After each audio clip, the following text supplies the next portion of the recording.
Welcome back, guys. This is Arnaldo, aka Mad Dog, and that is David, aka Dream Twister, and this is the real episode 308 of GG's the Mouthful Podcast. I wonder if IGN still makes money. The website. Well, that's right. We were looking into that right before. I'm sorry. Are we on? Oh, yes. GG!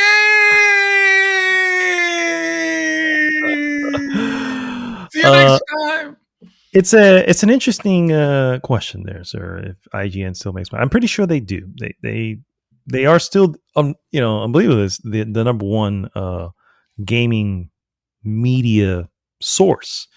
But I think Video Games Chronicle. I mean, overall, yeah. As far as website, it feels like most aggregate websites are the ones that are starting to come in the forefront. More like the bloggy style website rather than the news reporting kind. Like the Video Games Chronicle. That's why I like Video Games Chronicle. I haven't visited IGN. Well, actually, I just visited IGN just now for the first time since just to see. It must be at least 3 or 4 years, maybe at least, and just to check their format, because believe it or not, there has been. And I blame mostly, YouTube for this. There has been a lot of websites that have been like staples of their trade, like CNET. CNET used to be like the place to get information on tech news and tech reviews and stuff like that. And now it just got turned into like an aggregation site, like a random aggregation site for like random stuff, like just to get ads, just to keep it alive, just to get people to click into, clickbaity articles from other places, from other sources, just to get, ad revenue. Like it doesn't feel like a legitimate website anymore. And that makes me sad because I used CNET is probably one of the very first websites I have ever interneted back in 1995. So when the internet first was birthed. So yes, it was right there. It was right there. One of the the first time I heard audio coming out of my computer, like someone talking in California, coming out of my computer speaker. That shit blew my ever loving mind. So I hold it near and dear. But of course, they're gone. And then you have the gaming websites, the GameStop and the IGNs, and I'm sure they're doing fine. Actually, I'm sure they're hurt. Don't get me wrong. I'm sure they're not doing what they used to do. What I mean? But they are still there, and I'm pretty sure that, they still, in essence, remain the top dog. But even they have realized that it's about YouTube. It's about video content. You know what I mean? And so you're right. I haven't been to the website in forever, but I have watched IGN videos because they pop up in the feed. Just to polish their reviews and their previews. Exactly. Good. Yeah. I mean, they're still entertaining. So yeah, I don't want them to go away. I know they're what, and I guess for its existence, they've always been hate for IGN for various justified reasons, but at the end of the day, I always it was always one of my sources to go for reviews. Maybe not so much now that I've gotten a little bit disconnected out of it and grown more dependent on getting my content off of YouTube. But yeah, it used to be that. I mean, let's face it. That's one of the reasons why we never went the GG route, the GG site. True, although we almost started. Yeah. Yeah, we definitely said, nah, maybe this is kind of going the way of the dodo. And so, yeah. New media is a YouTube presence, which we don't have. And so we just decided, we said, you know what? Let's settle with podcasts because we both have lives. We do have lives, yeah. And we have the group, right? The group is, is still up and thriving. We got folks on there who love to chat and on stuff, and there's other folks who love to do their own thing, like Jose Maldonado. I want to give a shout out to Jose here. He did an awesome little thing of the best music videos, top 40 music videos. Yes. Finishing with Thriller, which I think we all kind of saw that coming. You know what I mean? Like, okay. No Sledgehammer, I'm banning him. It should be Peter Gabriel's Sledgehammer. It's the best video ever made. Peter Gabriel's Sledgehammer. Interesting. It's not open to argument. Evidently not. By threat of banning. No, but he normally comes out with, well, first off, he does do TikTok videos, quick review on TikTok video, and I think he does. He obviously that's connected to all the places, and so.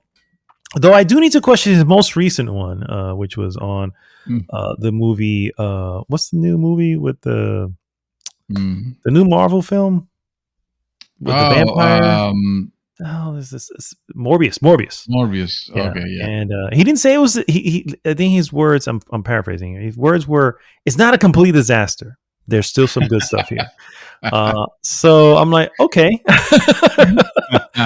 It's not a complete disaster. You know that's that sounded like that would have sounded like what I would have liked to say to have said about the Eternals, but frankly, the Eternal was a complete disaster.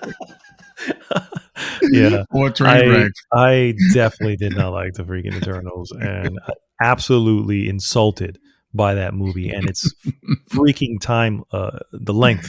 Was ridiculous. But yeah, so no, shout out to Jose and some of the folks. Obviously, we still got Dark sharing his videos up in there, and so yeah, I like this little community. I like to keep it this way. I do want to get a little bit more active in it. I feel like I have fallen by the wayside. You know, my job does take over sometimes, but I do want to get back into maybe asking some questions, getting some weird topics going, getting the engagement going again, and going from there. But anyway, besides all that, guys, if this is your first time listening, first, thank you so much for tuning in.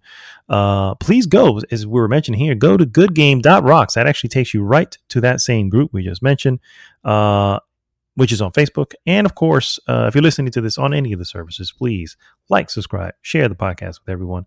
What we normally do, guys, is we go into what we have been up to, which is going to be very silly today. I'm just going to let you know. Then we move on into various news items. And of course, we finish with our hot topic of the week. This week's hot topic, ladies and gentlemen, it is the all out, balls out review of Elden Ring. Yes, sir. I think we have lots to say on this game. I think we've already said lots of it, but you're going to be shocked at how much more we have to say on this game. This is going to be completely spoiled. Not going to, I will obviously make a warning beforehand. Though if you've played any type of Souls game, you really know this. What are we spoiling here? Exactly. You know what I mean? If anything, you're looking for the spoiler because even if we show you the ending, so don't pretend that you know if you need this. I feel like this games require college degree levels of attention, of comprehension to be able to grasp what's going on here. Because if not, dude, I can tell you from beginning to end the entire lore, and it's just not gonna make sense. It's not gonna make any damn sense. Yeah, no. It's not gonna make. I have been spending lots of time looking at lore videos. I'm waiting for Vatividia. Shout out to Vatividia. Not that he knows this, but you know, in case he's a listener, you never know. Shout out to Vatividia. He does make some of the best, but he is taking his time. So he hasn't really enjoying the game too much. I think so. Yeah, I think he is just kind of first playing and enjoying the game. And I think there's I have been watching some other lore videos, and I'm curious to hear his theories versus the other ones, because the difference is that his versions have class when he delivers them. Yeah, he has class. And I've noticed that sometimes I'll be listening to it, and I recognize the parts where I'm like, none of this makes sense in my head, but I'm accepting it because it sounds legit. Because it sounds legit, yeah. Because he's gone through the item description, and that's one thing I have to say. That, I mean, I'll mention that again probably later on, but I do have to say that's one thing I fail. I start off looking at every item that comes my way, and then I just fall off of that. At that point, I'm gathering items left and right. I'm not even looking at them. Like, oh, that's a sword, nice. But I never read the description, which obviously the description is going to have a little more of as to what's going on or how to use. Yeah. Oh, that too. Yeah. There's actually secrets and shit like that. You know, you would figure out how to get into a specific play if you read the fucking item. Yeah. You know, and it's like, oh, this sword had another attack if I just press the button a second time. Exactly, dude. I did not know. And even then, I had to be told that the sword that I had a second follow up hit, which was even better than the first. You know, like what the fuck? You're not reading the I tell you, but I do try. I do make an effort to start. It's just eventually the world just kind of grabs me in it. Anyway, we'll get more of that, more into that, I should say, later on in the show. But let's go ahead and start with what we have been up to, Mr. David Santos. Shit. Then I guess it's gonna be short. We always say that. You always say that, but go ahead. No, but well, prove us one more time. Yes, and timers and go. I guess we're gonna talk about what we have done this week, and obviously the reason why we decided to jump into the spoiler cast at the end on the hot topic is because we have both reached rolled credits. Yes. As we like to say now, roll credit on Elden Ring. Yes, we have become Elden Lords. Elden Lords. Mad Dog and I, and what a ride it was. First of all, I want to tell you straight up, I did not expect that I was gonna be finishing Elden Ring on a Tuesday night.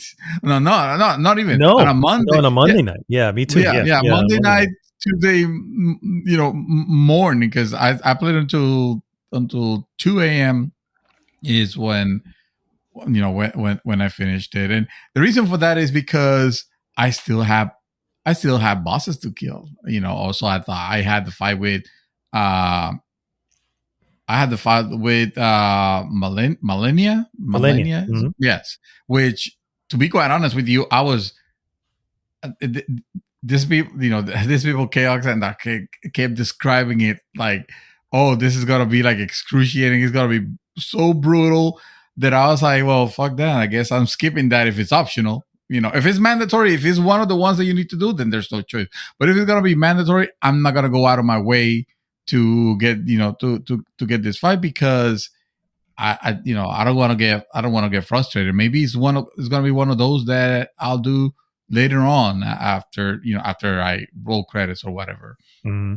But by that time, I realized I was in this area, like the area where she's located, which is a whole new part of the game.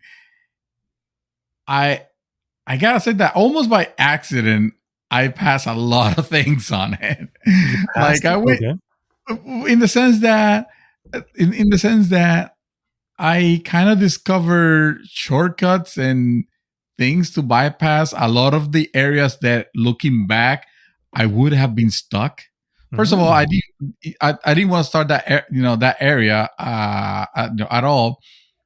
I was just so freaking upset with the fight the boss fight that I had with oh my god, what is the name? Malekith. Yes, fuck that guy. Yeah. Yeah, seriously. That fight was so oh my god, he got me so angry that I just, at one point I was like, well, let me do something else, because I am just hitting my head against this.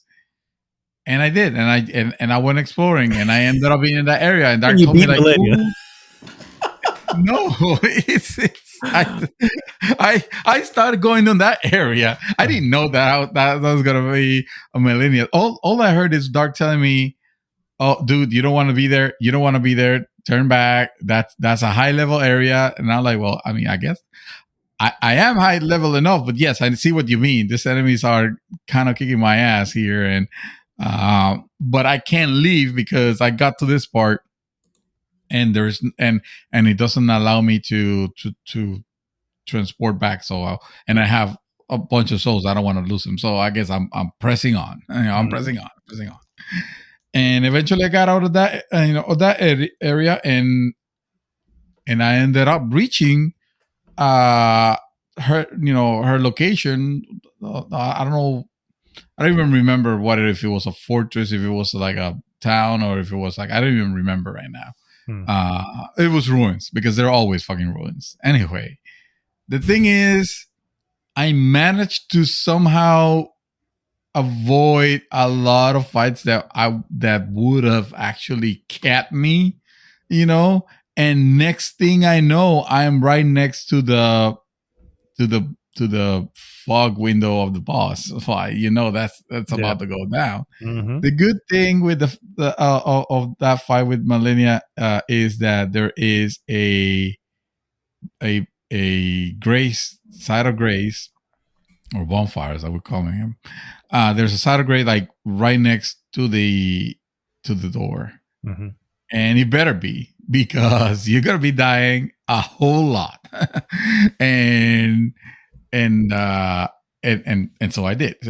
I died a lot, but thankfully, before I did that fight, I was able to beat Malekith the night before, and that's why I was thinking like, I still have a couple more fights left.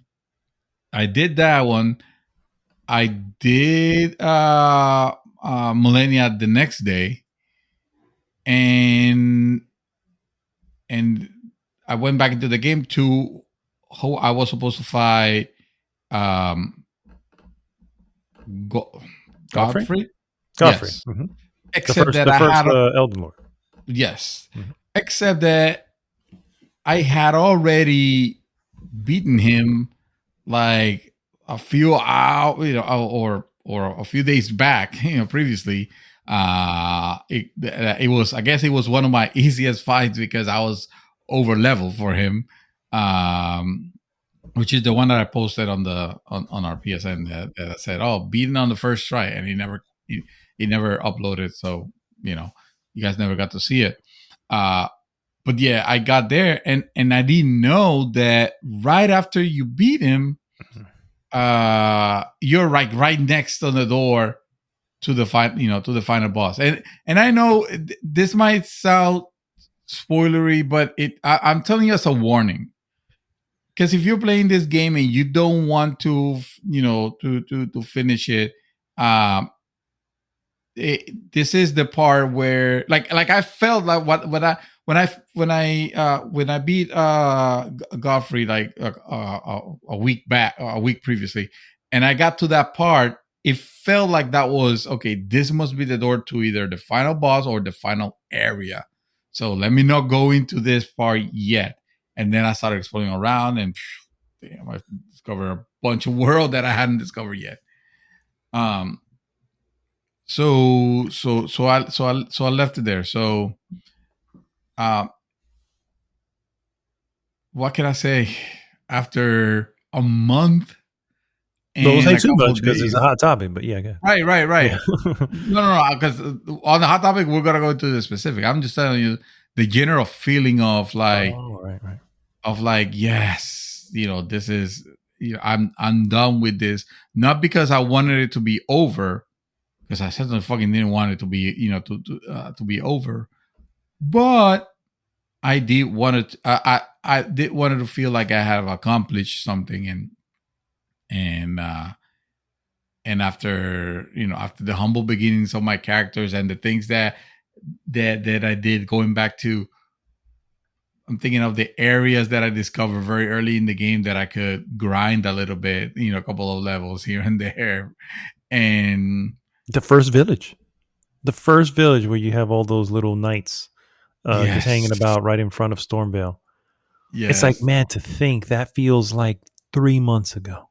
You know, I mean, it feels like that long ago that we were there. It feels, yeah, exactly. It feels like such a long time. My area, because I played Souls games in particular very very cautiously and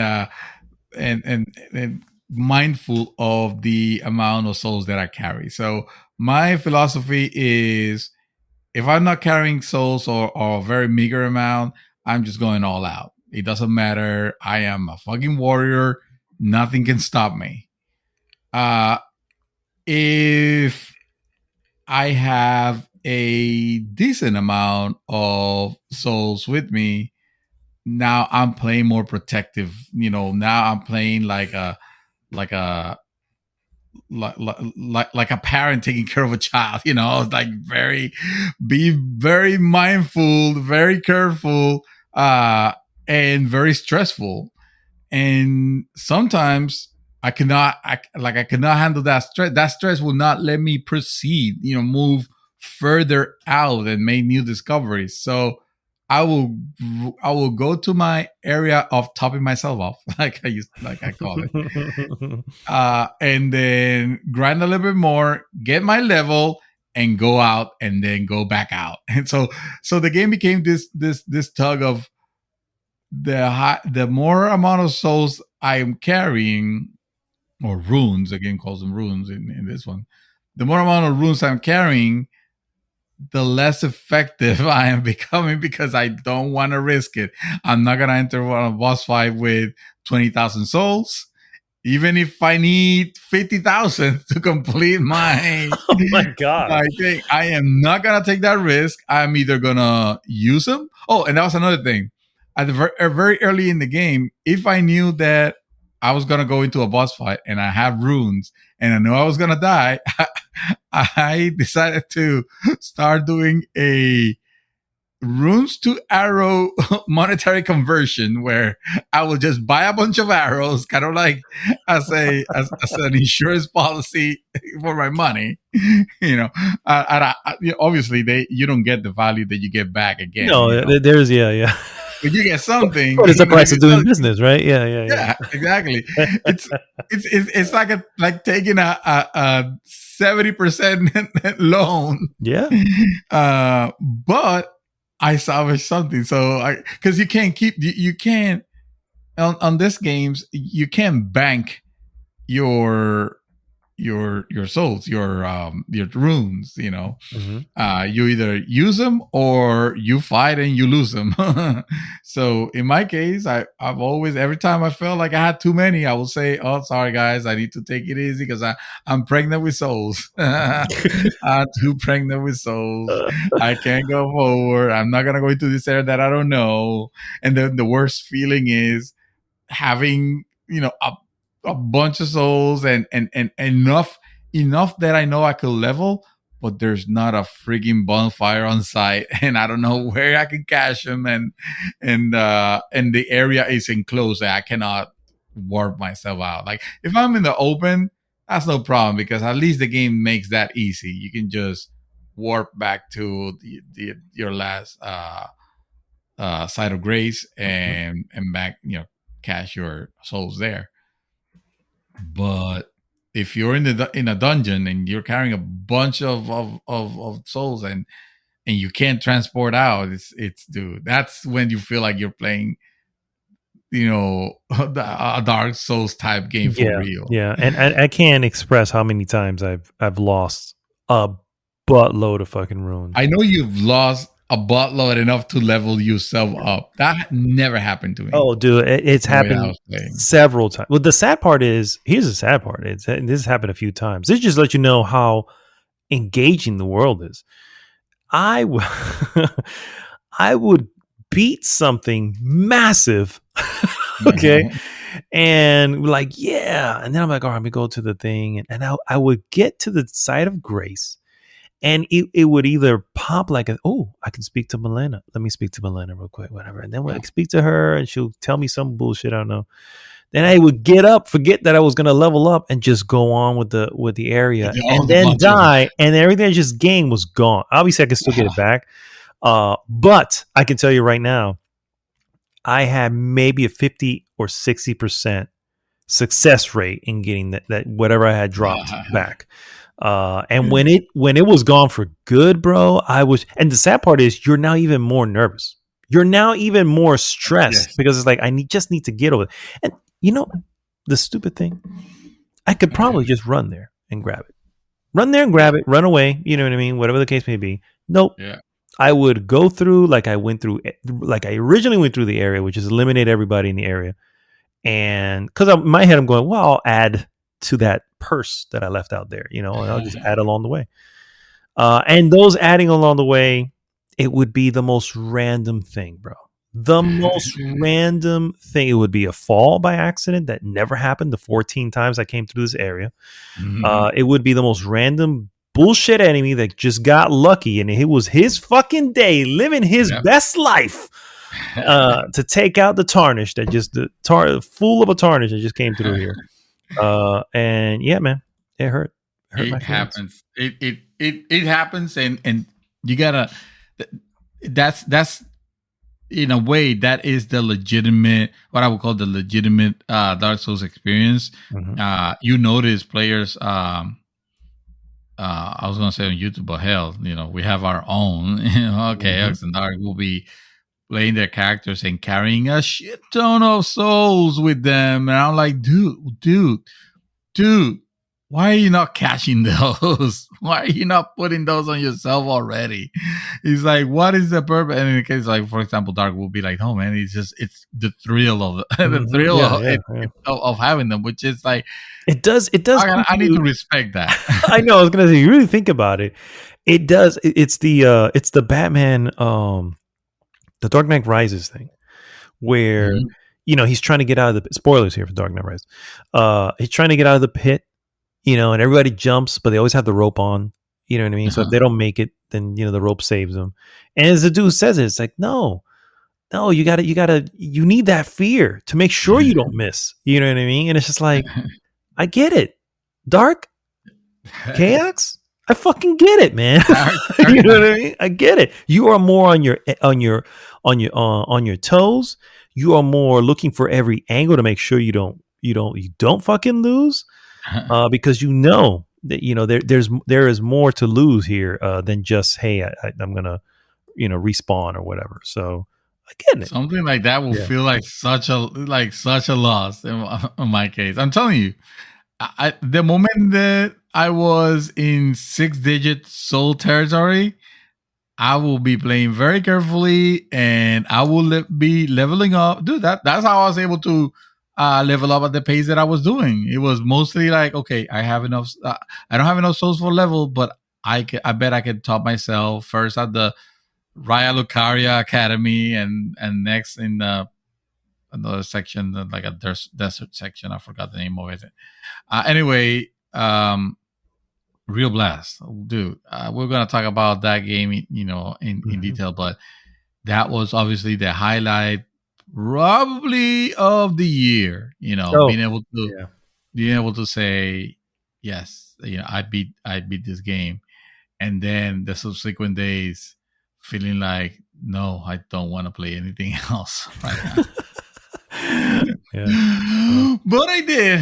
I carry my carcass, you know, my broken carcass, and I went ahead and did play something else. Oh, but before I tell you about the other game that I play, I was so upset with myself that my curiosity kind of like killed my plans on how I wanted to beat Elden Ring. I had it all laid out. Like, I knew what I wanted to do. Because I had stumbled upon a particular quest line that once you complete that quest line, now you have an opening for a possible, I don't want to call it hidden, because I feel like most of them are hidden anyway. But yeah, all except for the main one are hidden. Right. Oh, the main one. There you go. Yeah, there you go. But it was it was the type of ending that I would have liked to have seen for my character, because I knew my other option, because it said a real clear what it was, and I knew the moment I saw it, I was like, that's gonna be Mad Dog's ending. I knew it because I know, first of all, we both did the same quests, the quest line, and I feel like this is more attuned to the type of ending he would like to have. So I'm gonna go this route, and I'm gonna have my ending with the item that I acquired and the things that I did, and it's gonna contradict my character, but fuck it, I just want to see something. I was gonna say that you told me, and obviously won't get into it, but you did tell me that, and I was like, I mean, it can contradict your character, but if you are already filling in story gaps to your character, and your character decides to make that change, then I guess that would be fine. But but you never mentioned that, and I was like, well, that's not really how he would end it. Was, yeah, that's cool. it was the moment that I saw what was happening. And then I realized, like, okay, this is actually a potential, ending. I was like, okay, well, let's do this, because I know none of the other persons that I care about that are playing this game in the group that I'm actually contacted, that I'm actually talking with, are going to do this. This is gonna be my ending. Mm-hmm. But I couldn't resist. I couldn't fucking resist, because I knew the other endings, it takes place in a very particular area, and this one is just kind of like a thing that appears that you normally like see, like you don't think about it too much. It's like, hey, okay, I guess I can do this summon here, because and even though it looks different and everything, I'm like, what's the worst thing that could happen? And I go ahead and do the fucking summon and trigger the ending that I didn't want to have, and once I realize what I've done, I'm like, I'm not even paying attention to what was happening on the screen. Really? I mean, I am, in the sense that I am, but my mind is more engaged into thinking like, what can I do to get myself out of it? Can I reset my game? Can I no fuck with the save? You should know already. Yeah. Like, nope. Thou has mentioned that there's a way to and there have been people that have acquired all 6 endings in one shot. On one shot, yeah, because of a dirty trick that you do, with your save file and whatnot. And I'm not interested in doing that. I might as well go to YouTube at that point. Mm-hmm. Anyway, very upset with myself because I ended up, getting the ending. And then once I went through it, I was like, oh, of course, this is gonna be Mad Dog's ending. This is gonna be his choice. I didn't have to anymore. It was like, this is gonna be his choice. We'll talk about it when he gets, when he gets there. At this point, I'm completely oblivious that you were right there at the same place. Probably watching the same screen you were at the same exact time. Yeah. That's funny. So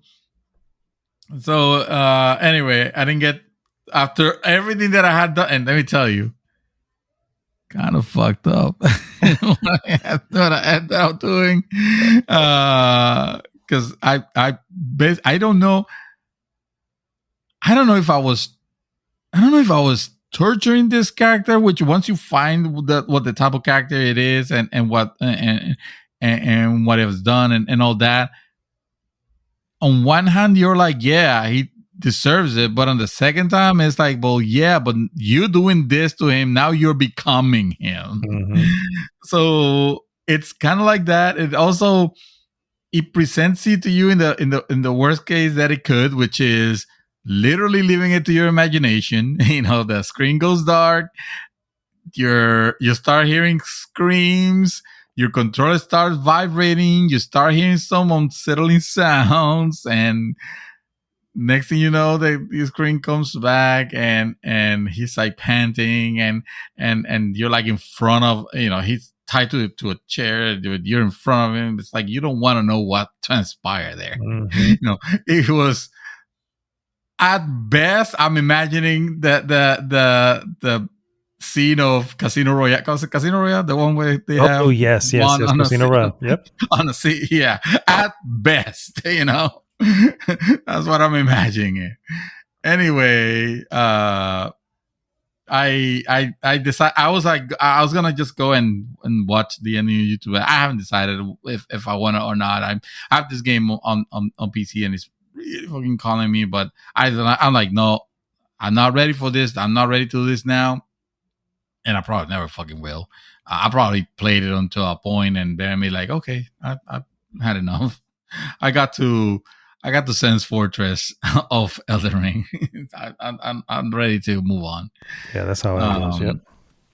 So, but I did start. I wanted to after this game. I wanted to just play something dumb, and mindless, and that's what I did. And that game, I ended up picking up for full price, mind you. No discount on this one. Whoa. Fucking Gearbox. No, I'm just kidding. Fucking Gearbox, yeah. Tiny Tina's Wonderlands. Over here known as Wonderlands from now on. So what is Wonderlands? Well, you guys know what is Wonderlands. I don't have to tell you. Yeah, this is the next Borderlands, except that it's not Borderlands because it takes place on an imaginary, game of Dungeons and Dragons like. Mm-hmm. Yeah. Something akin to Dungeons and Dragons, but when the game is happening, it's just playing like a Borderlands game. And let me tell you, it is a fucking Borderlands game in every true and true, in every true and true. For better or worse, in my case, I don't mind the gameplay of Borderlands, and this does feel like the next gen Borderlands. So it's not like, because they also had released DLC for Borderlands 2, which was called Tiny Tina's Attack on Titan. No, I don't think it was Attack on Titan. Assault on Tiny Tina's Assault on Dragon's Keep, a Wonderland's adventure, and that was meant to be something different for Borderlands 2, and it was very fun, very, very, very different.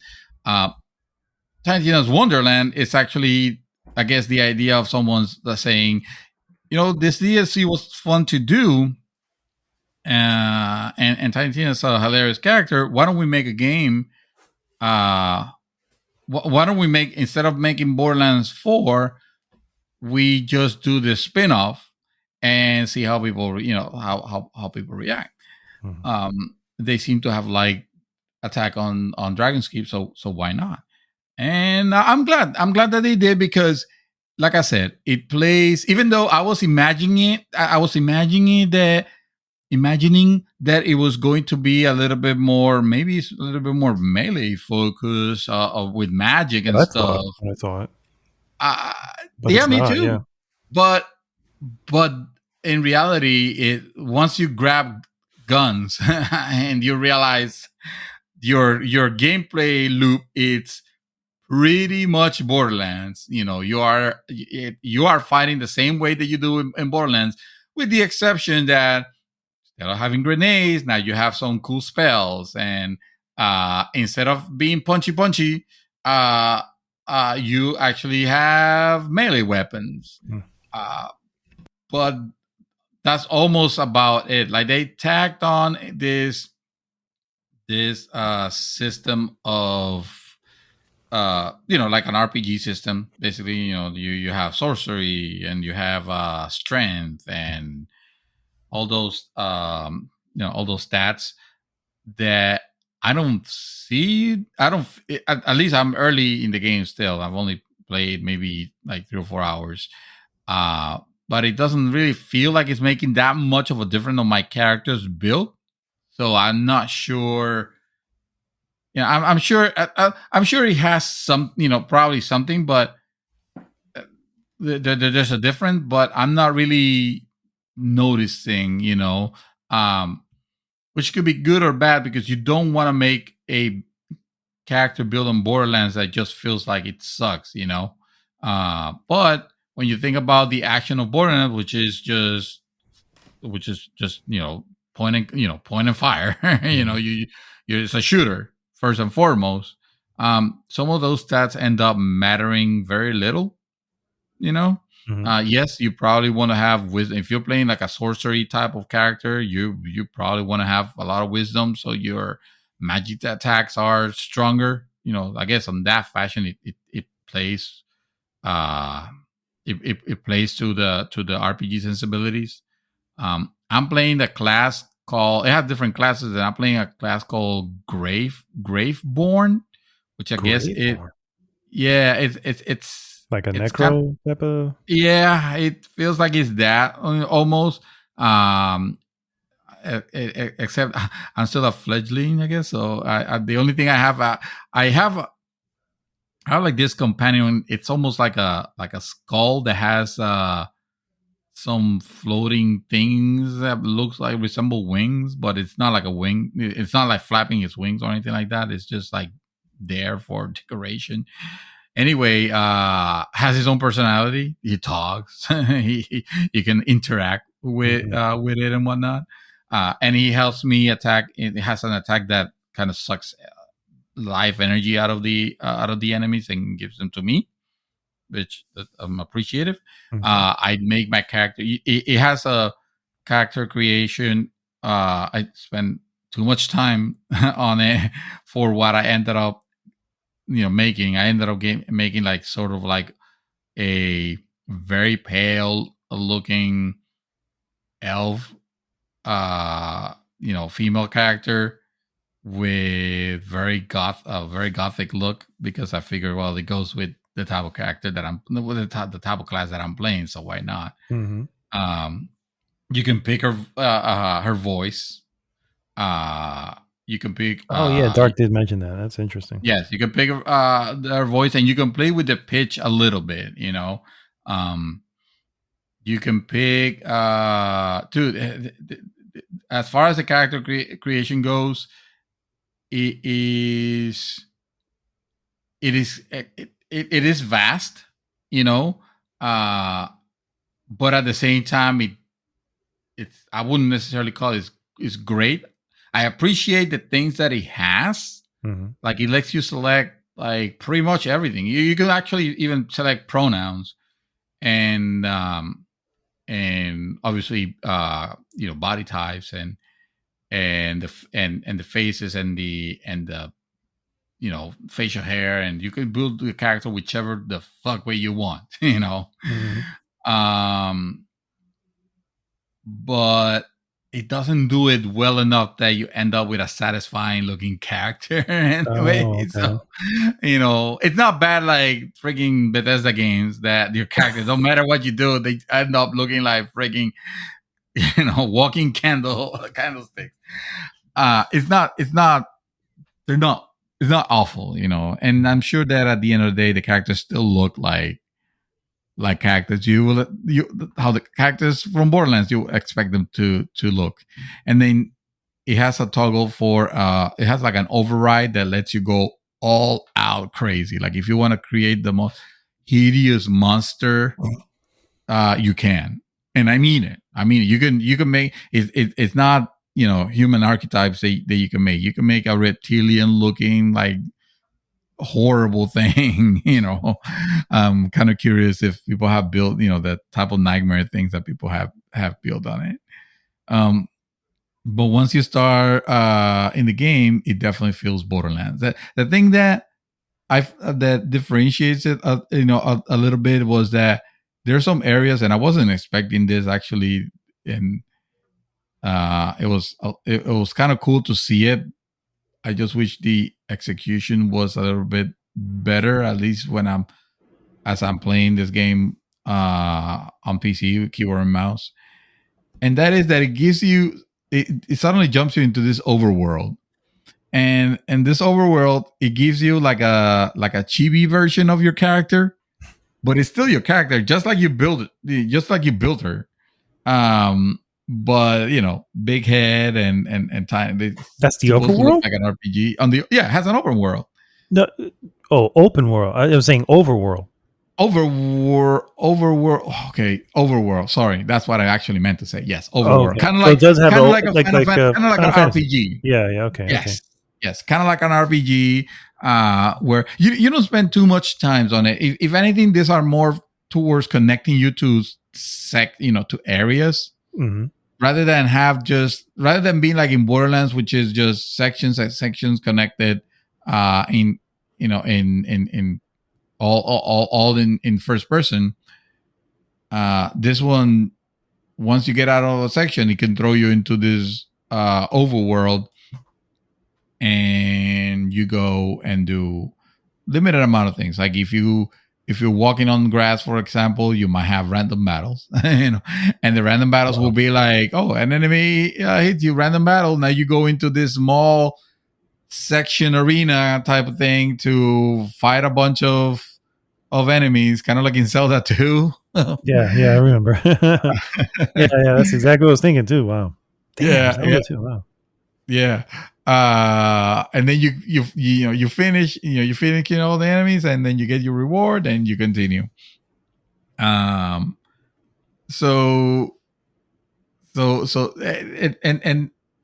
and he has also hidden items that are throughout the world. Like it's neat, but you don't want to spend too much time on it because you want to be shooting stuff, which is the incredibly fun part of this game.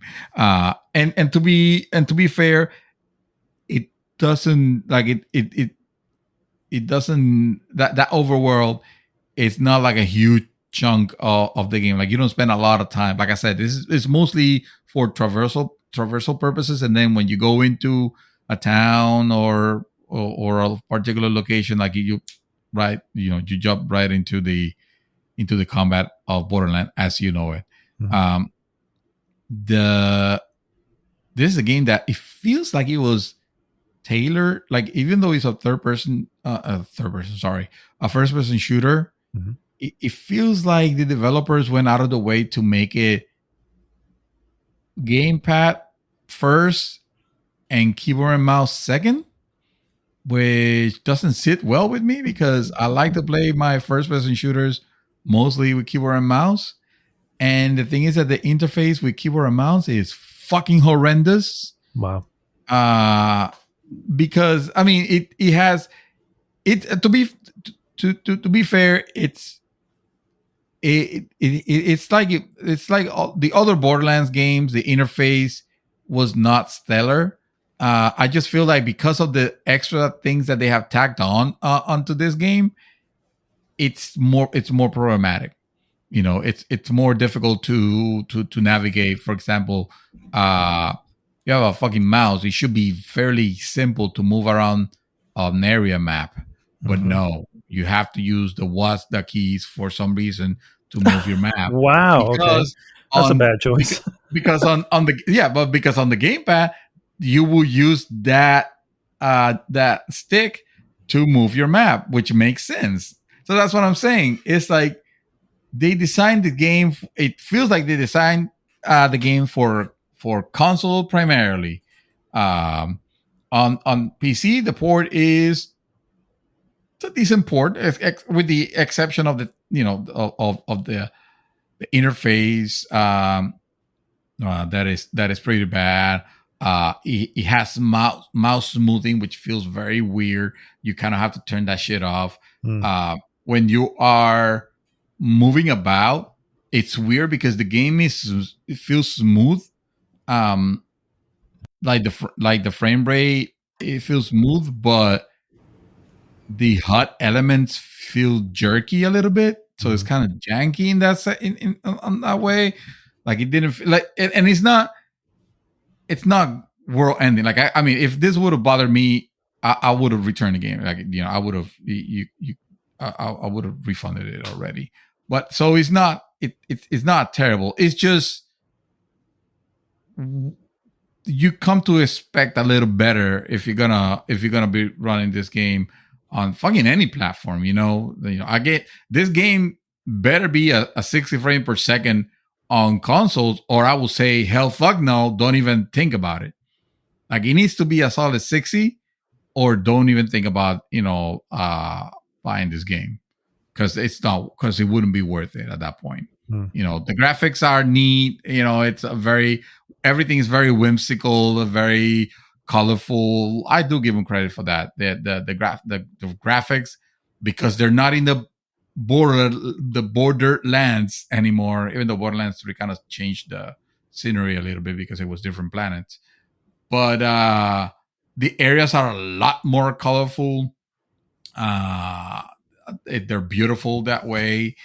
And a lot of whimsical things, and there's some cool morphing of the areas where, let's say, for example, you're walking into like a very nice looking meadow, and in the distance there's a castle, and you're supposed to go towards the castle, but then the dungeon master, which in this case is Tina, she starts describing how there was a horrific storm and there was a horrific fight suddenly, and there was the village was attacked by a skeleton, and you see all of that shit transforming in front of your eyes, like suddenly the blue sky turning into like a purple, and the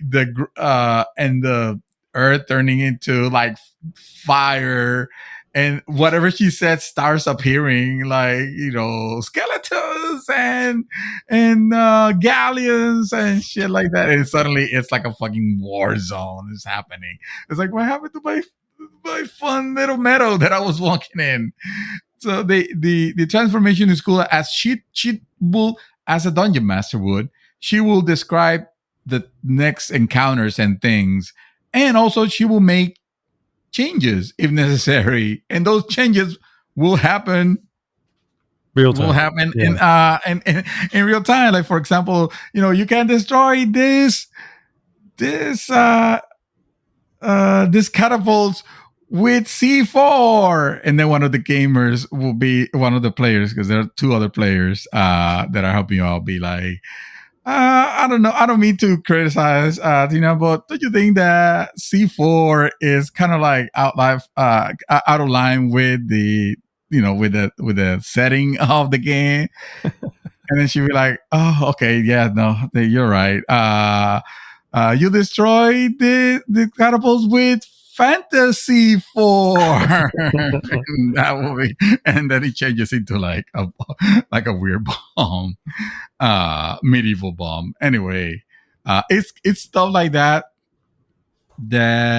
It's that humor. I'm not gonna say it's like fucking hysterical. Honestly, I'm gonna be honest with you. It's probably not gonna land with you, because this is so far from my radar. It's quite possibly because what does what could crack that heart except that some sort of like physical joke or something, someone getting hit in the face with a ball, maybe that will crack you out, because but not cleverly written items like in this one. The writing's not bad. It's not gonna wow anybody. It's not fucking Portal 2 or anything like that. It's what you expect from this games. It's kind of ridiculous. It's gonna make you chuckle here and there. Tiny Tina is fucking crazy. She's fucking crazy. She's voiced by this fucking amazing talented lady. I always I'll leave their name out. I forgot her name too, but she does Aloy as well. Let me bring her up here. I looked it up last time, I feel like. I want you to, you guys heard correctly. This lady does the character of Aloy on Horizon, on the Horizon, huh? Ashley Birch. Ashley Birch, thank you. Yes. She does this very serious stoic character, and then she goes in and does Tiny Tina, and it's completely different, completely like balls out crazy, other end. And Ashley Birch is great. she's super multifaceted, multi-talented, and even whether you like or not the character of Tiny Tina, you can't deny that she puts a passion, in her, in all the characters that she plays. But I really appreciate it because you could tell that she's having a good time. Yeah, she's having fun portraying this character. So, what can I say? Do I recommend Tiny Tina? Yes, I will give it a recommendation if only because it's Borderlands. The Borderlands formula has always been fun. I mean, if you like Borderlands, if you're not a fan of Borderlands, I'm not sure this is going to change your mind. I do doubt it because he just plays very safe, plays it very, very close to Borderlands. Yeah. It almost feels like, and feels bad for saying this, but it almost feels like DLC, but or no. Let me rephrase that. Because it's not DLC because DLC wouldn't make a shit ton of improvements on the original game, or I guess it could. I guess it could, but I feel like it's calling it Tiny Tina's Wonderlands makes this game a disservice because it's gonna have people believe that this is just Borderlands 3 DLC, when in reality this could and maybe should become its own thing. I don't think it needs to become its own franchise in the sense that it just is too close to Borderlands. It needs to distance itself a lot more, and at that point, then it's no longer Borderlands. This one, even though you have fantasy guns, there's still guns, and they still have their different brands, so to speak. The made-up brands that they make for them. Yeah. The brand names, yeah. Brand names, yeah. Medieval or not, it's still very. It's you still feel like you are playing, one of those, and it's fine because those guns are cool. Those guns do crazy shit sometimes. It's not like. I guess I don't even know if they're. Someone told me that they are randomly generated, and I believe it. I could maybe from a set of rules. It randomizes them, but I can see it because I can't imagine someone just crafting the shit out of all of this gun. But then again, who knows? Maybe it does because sometimes the guns have just guns, story, right? I mean, it's not like. Not that crafting guns is easy or anything. It's not like I could do it, but I'm just saying if you're already a digital artist, crafting just a bunch of guns is probably a lot easier. Together, yeah. Maybe you put it's a place that you put a lot of pieces together and okay, this looks cool. Let's call it a gun, but it can't look like this because this doesn't look like a gun. At the end of the day, it still needs to look like a gun. It needs to feel like you're shooting a gun. And that's what this game is about: getting that loot, because that's first and foremost what this game is. It's a looter shooter, No microtransactions on it that I can see. Yeah, so far, or that I can perceive that of them adding later on. Like it doesn't look like you have any of that. I'm happy to report. But yeah, no, this is the right place to put the next Borderlands game because Borderlands 4 would have felt too much like Borderlands 3, I feel. This game, it's still using that engine, but improving a little bit, improving the visuals, improving the the action. Feels more hectic because now you are constantly using your magic, which you could change depending on what type of magical load off you carry suddenly. And going between that and melee and guns at the same time, it feels fast and hectic, and I love that. I absolutely love that. So I'm having a ton of mindless fun with this game right now. Nice. Yeah. That's pretty much all I've actually been playing. I'm not ready to give a score to this one because it's too early. I will be playing more, and eventually I'll tell you what I really feel. But so far, early impressions have been fairly positive, with few reservations for the PC version, but mostly positive, I will say. Good stuff. The only thing I've been watching on TV, honestly, is the Marvel's Miss Maisel season, the season that we're at. What is it? 4? I think it is. Yeah. Mm-hmm. 4. The only reason I mention it is because everybody should watch this show. I'll tell you, this show is freaking hilarious. However, season 4 feels like there was a change of writing style somewhere. To maybe because or maybe this, I don't know, who knows, this could have been the way the things naturally progress when you have a season every year, but when you skip a year, suddenly it feels some folks more have moved on. Yeah. Mm-hmm. Yeah. Whereas seasons 1, 2, and 3 felt very cohesive, very like there was an overarching story, and everything that was happening was between those overarching, between that overarching story. And even though things were kind of like ridiculous, they were still within the realm of believability for the characters and the way they act and the way they do things. I feel like this one has lost a little bit of that, and traded it for a little bit more craziness and humor. Some wackiness. Wackiness, yes. Yes. I mean, it could land right or wrong. It depends. I'm still super fucking enjoying the show because the show is great.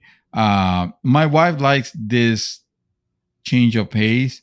I'm not so sure that I like it myself because there's some things that are happening that are just becoming a little too wacky, and if it feels like it's this is gonna be a weird comparison, but you remember watching Seinfeld, the first few episodes, and then Seinfeld that the last few seasons, and you notice how they were like completely different shows almost. Yeah. They got better. Mm-hmm. They got better in this case. Yes. Yeah.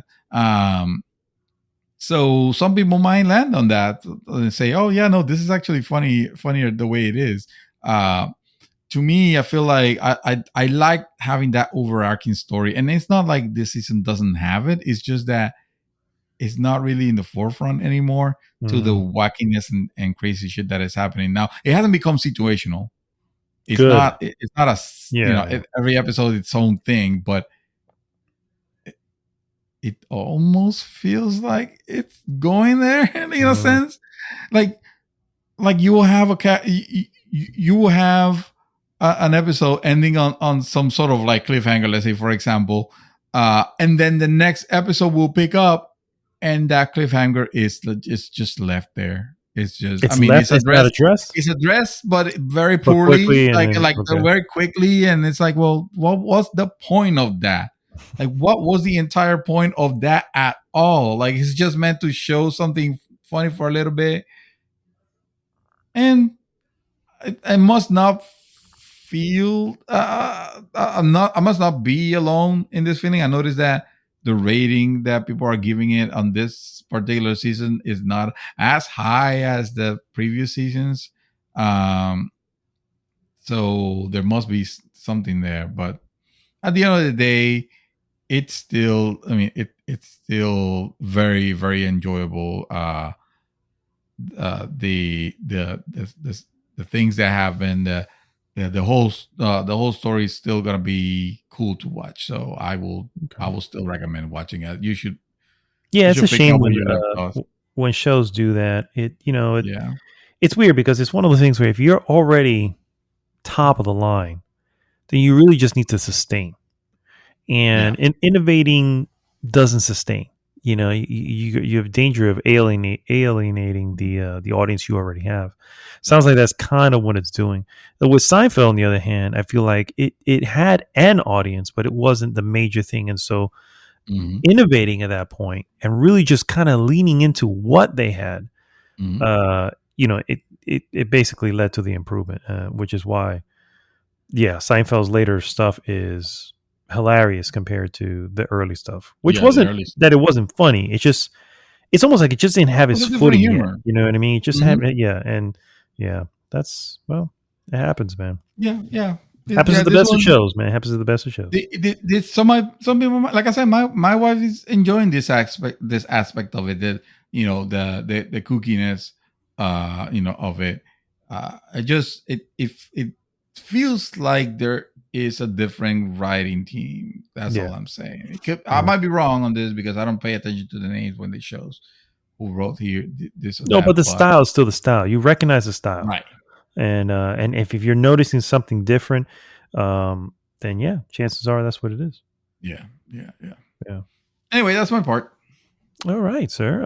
Well, I really don't have much to go on. Believe it or not. So you're gonna describe your I want to hear about your ending Elden Ring, and how dare you finish Elden Ring on the same day as I, completely stealing my thunder. I wasn't trying to, sir. It was funny because I was literally taking my phone to take a picture, and then I saw your picture was already there, and I'm like, well, hey, how about that? How about that? How people are still gonna believe that we are even more related at some point. It's just like, my God.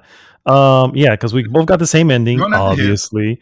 And it's funny how you were trying to avoid getting the same ending, because if you didn't avoid it, you probably would have gotten this one and just been satisfied with it. You know what I mean? And fun fact, and I won't say what his ending. I won't say any of the endings here. You'll have to wait till spoilers for that. But fun fact for the ending that you wanted, sir. I heard there is no trophy for it. So that sucks. Exactly. How will you not give a trophy for an ending? It's like, come on, you've reached the end. I know. That's what I was thinking. I was like, that kind of that can't be right.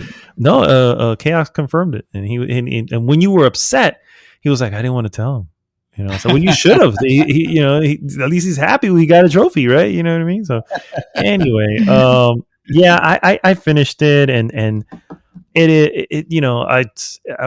be wait until later to explain my overall feelings on it. But I mean, I think it should come as no surprise that it's easily one of the best games of all time. It was,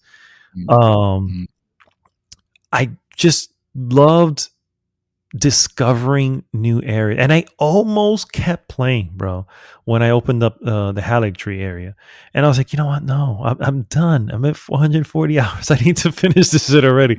You know what I mean? And not that it was bad or anything like that. It's just me personally. At some point, what I don't want is to get tired of it, and I was almost fearful of me getting to that point because I do reach a point where I just wanted, I either want it done or I. That's the thing. We would not let you. we would say, honestly, press on, and besides, you were not even that far anyway. So I know it's strange. It's strange when you get to the to the end, and it's like, first off, I never got to Millennia. So that's one thing I never got to do, and now I know. Reinstall that shit and get. No, but I'm not desire. That's your DLC right there. I mean, maybe it will be, but I'll have to wait. I did do the last several bosses kind of just back to back, and I was like, I just want to get these in. And I can tell that was the end. You just know it just by what you're seeing. It's like, okay, these are all coming fairly close to each other here, and we're all kind of in the same spot. And then, of course, when you finally, the last one when you see the last one, it's like, okay, I get it. I know where I'm at. And Sephiroth. Yeah. Sephiroth. But yeah, yeah. So I did finish it. I won't say what it is, but I love the ending I got. I really, really did. I was like, this is fucking. And to be fair, I didn't know I was landing. And again, I'm not going to stick on too much, but I didn't know I was going to get that ending. And I can explain later in spoilers. But I am very, very satisfied, especially after watching all the other endings. I was like, oh yeah, this is the one. You know what I mean? This is the one. Yeah, that's the one that unanimously, almost the thing online is they consider it to be the quote unquote best ending. Oh, really? Okay. Well, I don't know. I don't know if I could say that. But I do. Yeah, you look at some of the other endings. A lot of them are repeats, for the record. But anyway, there is. It just. It has that, you know, turn everything on its head type of feeling, and that's always cool to me. You know, that's always the route I would want things to go. Anyway, I beat that. I have not touched my console since. Just FYI, you're giving up gaming. I have no desire to, sir. No, and I have, you know, I can put. And the reality is, I wouldn't even know where to go. I wouldn't even know where to go. And right now, first of all, there's nothing I have desire to buy. And I'm sorry, Horizon Forbidden West. I do want to get back around to you. I just have no desire to go down that road right now. And I don't want to. What I don't want to do is force it and then not like my time with it. Right. So. It will just have to sit there. I'm sorry. They decided to fucking release their game right before, you know, the game of the fucking generation, apparently. You know, it's bad luck on their and I knew it. Remember I said it before. How can I buy that? How can I get that game if I know Elden Ring is coming out the very next week? And I said, nope. I didn't even touch it, didn't even pre-order, nothing. I said, it's gonna have to wait. And I can only imagine how many folks did the same thing. You know, count me among those. Yeah. That's what I'm saying. And yeah, I'm sure we're not the only ones. You know, I'm sure there are plenty who are like, no, Elden's Ring next week. You know, and it's not a knock against Horizon. It's just like, I'm sorry, but you chose the wrong time. I cannot dedicate time to you when I cannot wait for that game. You know what I mean? It's like, I know you're going to be good, but I have a feeling that other one's going to be amazing, and I need to be there. And this is the first Souls game that I was there at the beginning. You know what I mean? Yep. I didn't do that for Demon Souls. I was a little bit behind on Dark Souls the first time. By the time I went back to it, we're now 5-6 years later. Dark Souls 3, Bloodborne, Sekiro I did do pretty early on, but I feel like Sekiro it's a thing of its own. It's it is a Soulsborne game. Yes, obviously it's a From Software game, all this stuff, but it really is not the same. It's its own thing, and that's a good thing for the record. It's a beautiful own thing, but it just didn't feel the same. This one here, it has the soulsy thing where you're piecing stuff together and you're just kind of figuring stuff out, and the community is growing. That was the beauty of this. We were growing as the community was growing, or rather, we were playing as a community was growing, and because of that, it was like, oh, and we had our own little community where it was like, hey, what do you do? Oh, do this, or you go here and whatever, until people started finishing the game. At that point, we're like, okay, hold on, I don't need to know yet. I need to, you know what I mean? And so, but still, it was an experience. Honestly, I can only say I feel sorry for anybody who hasn't had that experience, and I would express that everyone at least give it a shot. I get, if you're not that type of games, but still, that's my sense that I'm going to say now. I won't say anything else. Again, I haven't played anything else, but I have been watching stuff. Still watching Designated Survivor with my wife. We are now in season 2 of Designated Survivor, and I'm enjoying it. It's still very serialized, bro. Dear Lord, this thing. I can watch the first 10 minutes of the episode and go, all right, here's what's going to happen. So this person over here, this person is going to be a near-death experience here, but it's not going to happen because, it's that type of show, blah, blah, blah, blah, blah. And I can just say what it is, and then we can watch the rest of the show, and I'll be right. You know what I mean? Because it's like on network TV. It was on ABC. It was on ABC. It's on Netflix right now, but it was on ABC. Gotcha. And so I think that's a knock against it. some of the decisions that are made by some of these cops, it's like, why would you do that? Why would you do? A smart person who has made it that far in the FBI would not make that dumb decision. You know what I mean? And that's annoying to me. Writers make me do it. Damn it. Yeah, obviously, yeah. But there are some really funny moments. You get to really enjoy the characters. I mentioned some of the characters. Keith Sutherland plays the titular characters, designated survivor who becomes president. Maggie Q plays the FBI, one of the FBI folks. Malik Yoba is also in it. Cal Penn, by the way, is in it, which is excellent. And I don't think I mentioned that last time. Cal Penn, if you don't know, guys, is Kumar from Harold and Kumar, who you may not, some of you may know, but a lot of you may not know. He was actually part of President Obama's staff when Obama was in office. Yeah, he was. Yes, he was part of the staff. And so I don't know if he did the same thing he's doing here, which he's the press secretary for the president, but he does really well. And just seeing him, do his thing, and it's like, this is cool. So it's still a lot of fun. I'm not gonna lie. It's one of those things where I was all right. I don't have to pause it when I get up to go get a drink or something like that. I'll let it play. What am I going to miss that I can't figure out? You know what I mean? And so so it's one of those type of things. It's like, okay. But one thing I will say, I don't know. I'm a little torn as to whether I think this is a good thing or a bad thing. Keith Sullivan's president, the president that he plays. First of all, he's not. It's the beauty of it. He's not Democrat or Republican. He's an independent. Which alone goes, okay, I get it. But on top of that,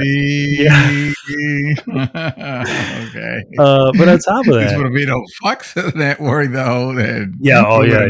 Exactly. Anyway, the humorous part about it is that he is just too good. It's just like, oh my God, he's too fucking good. In the sense that is like, yes, this is exactly the president everybody wants. This president does not exist, guys. It does not exist. The president, and so what you're saying is that the person least likely to be president should be the best president. I mean, obviously, that's what the show is going for here. It's going for He is. Yeah, he is. I'm just trying to give an example that will be a small example, but let's just say he said something, and he said it as a joke to a senator as they were, relaxing or whatever like that. They were. It was after a game of hockey or some shit like that they were playing, and he said it to a senator, and he was just, come on, do you want me to tell you that the American people are suckers? Fine, I'll tell you the American people are whatever. And then, of course, this senator takes that to the press, and then he goes, the president just called Americans suckers, and and of course, this is an attack against the president. But the president's already known at this point to be such the almost too honest, but good to the point where it's like, okay, you can trust him because what he completes what he says he's going to do, and so again, very unrealistic. But anyway. So then he gets presented with a way of getting out of this, right? Because this is now tarnishing his name. People are backing away from his agenda, blah, blah, blah, blah, blah. And one of his guys, which is a really cool guy. Actually, he's actually from the first season of The Expanse. Spoilers here for the first season of Expanse. He was one of the survivors of the Canterbury, but he didn't make it past that. He was a medical guy. Oh, okay, the medical guy. Yeah, he's on this show. He plays like he plays like the guy who just tells. Oh shit, I forgot about that guy. Yeah. I'm pouring one for you, guy. you were great. There was a feature there. He was great. Right? Yeah, he was great. Here he is very, and I love his character here because he's just very. What does he say? He's like, he will tell you the way it is, even if you're the president. Like, look, I understand you want to do this, but this is suicide, whatever. And and he tells him, I have a way of getting out of this. And he presents a folder. We don't see what it is, but you can guess. Obviously, this is an attack against the senator, right? Because you attack the senator and boom, everybody focuses on him now and they forget about you. You know what I mean? That's how politics work, And he's like, no, we can't do this. We can't do this. And then shit happens, whatever. It looks like he's about to get out of it a different way. And then otra vez. Now he's back in the shit. And he's like, look, remember that folder? He's like, I used to, you have a way out of it. And it's sitting right there on the table. And then he is about to go through it. He basically puts the interview together with the whatever. And you figure he's about to let out the secret of whatever the secret is, because we don't even know what it is yet, of the senator. And instead, he tells the truth. It's like, yes, I did say that. But of course, I was completely taken out of context. And then he kind of spins it, whatever, into this other thing. And of course, everybody, his crew is just like, oh my God, what is he doing? What is he doing? You know? And then he spins it to this wonderful way of saying, look, it was a joke. I didn't say a joke. He was saying, you know, if to believe in the American dream the way it is in this crazy world that we're in, is a thing, then they are suckers. And you know what? You can count me in on that as well. I guess I'm a sucker too, and blah, blah, blah, blah. And dude, he spun it in such a way where he was like, the guy was like, how the hell does he do this? You know, and how does he get out of this? Again. And of course he did that. He got out of the hole he put himself in without using the tactic of what any other freaking politician would have done, which is, all right, fling shit back at him. Yeah. And so that's what I mean to say. I just don't think this person exists. Just like, I'm sorry. I would love to say that they do. I just positive that they do not. Yeah. And it's just he is, and he's just too good. You know, if he loves his family, he does everything. It's just like, and not that, you know, they're not politicians that don't love their family. I'm just saying, right. You know, it's just, you add everything together and just go, okay, so what you're saying is that this guy's might as well be Jesus Christ, is what you're telling me. Okay, fine. All right, exactly. We'll go with that. Yeah. And Jesus Christ elected. Exactly. And so that's, I think, I don't know if that's a knock, but sometimes there's just moments in the show where I'm like, it just makes you never gonna happen. Yeah. You would go never happen. At the same time, on the other hand, I was like, man, wouldn't it be great? I can believe this scene with the aliens, you know, suddenly landing. But come on, an honest politician, like, come on, that doesn't exist. Even Honest Abe had some stuff in his closet. We already know that. Yeah. Anyway, so still watching that. We're in the middle season 2, and there's 3 seasons only, so we're almost through it at this point. But if I had to give a grade on it, this would be a solid 3.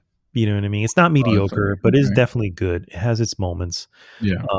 It doesn't surprise me anyway. At least not yet. The season and a half. Oh, by the way, the first season was 21 episodes. Yeah. I just spoiled you. Seasons 3, 4, and 5 when they have to deal with the alien invasion. No wonder it got taken off there. Anyway, the other thing I started watching, and I'm only 2 episodes in on this, and this is just me. So my wife has not watched this because this is definitely not for her. She's not into this shit. It is Blade Runner Black Lotus, and I'm watching this right now on HBO Max. And this is a animated series that takes place in the Blade Runner universe. It actually takes place before 2049, 2030 something. Trying to get my dates. That's where I saw the date. I was like trying to figure out because I remember before we went to see Blade Runner 2049, there were these shorts, and the shorts had different years. And of course, they happened after the first Blade Runner with Harrison Ford, yeah. So there were these almost like milestone years to tell you, hey, this was a major thing that happened. This was a major thing happened. And then the very last one is shortly before the movie. And then the movie, 2049. And so this one takes place in between that space. And it is about so far, I'm only 2 episodes in, about a girl, essentially, who wakes up with no memory, doesn't know what's really happening. It's basically trying to piece information together as she goes along, essentially. It's only 1 season so far. I don't think it's going to get picked up another one, personally. And the reason for that so far, again, I'm only 2 episodes in, the animation is not the best. It's not bad, but it does look dated. And I don't know, I'm going to be honest with you, I don't know if it's on purpose. Because I feel like they're doing running loops to save on production costs. No, I mean, I don't know what it could be. It's just the very first episode she had a fight with characters, and I didn't even hear the hit. It's just like you see the hit, but you don't hear a hit. And it's like, is there no sound? And I'm turning it up, and I can hear sound, and all the other stuff, but not the actual smack of a hit. And I'm like, is this the sound this time they went with? Because oh my god, that's going to get annoying to me quick. Then the second episode had another fight, and now I am hearing hits, and I'm like, okay, wait. So what happened on the last? Something must have been wrong with the audio or something, right? The first one was the pilot. I guess that's. I mean, the pilot. They say, oh, we left that feature out. Yeah. So the main character is a girl called Elle. And she, again, she can't remember anything. She's trying to piece together her past, which is very typical of a lot of this shit. The mystery has me, okay, I want to see a little bit more. You know what I mean? Mm-hmm. But that's really it. The animation, like I said, it looks cool in some locations. Otherwise, it just looks very budget. It almost looks like, I don't want to say as bad, and not that they were bad, because they were actually pretty good at the time, but remember Final Fantasy VII, the major cutscenes, not the ones that look blocky, just the major cutscenes that like when they escape out of Shinra, you know what I mean? And I'm talking about the original, not the most original. Right. When they escaped out of Shinra and they get into the truck, whatever, and it has that cool little again CG cutscene, right? A little like that, you know what I mean? Obviously. Obviously, 60, not 60 frame, whatever. The frame rate and everything's obviously much better. It's not as choppy, and obviously it's full screen, and all that good stuff. But it's almost a step above that. You know what I mean? And when you look at CG shows now, hell, fucking, of course, it's Star Wars, and it's got Star Wars money and Disney money and all that stuff. So I get that. But when those shows are look and move a little better than this, it's just like something's up. Well, you should watch the trailer when you get a chance, just to see, just to give it an eye and look what's going on there. There's something off, and I don't know what it is, and I'm trying to look past it just so I can get the story, But anyway. Yes, that is just sticking with it for now. Yeah, for now, they're only. I mean, to be fair, they're only 24-minute episodes. I mean, it's a regular animated show, and what are there? I think there's 13 episodes total. So I mean, only one season so far, but hasn't been receiving the greatest review. It had it on my list because I love Blade Runner, and I saw they were doing a CG show, and I was like, okay, I'm down with that, Yeah. And then now I'm watching, I'm just like, oh, could they have gotten someone else, to do the animations? And anyway, so that, ladies and gentlemen, is all that I have to do.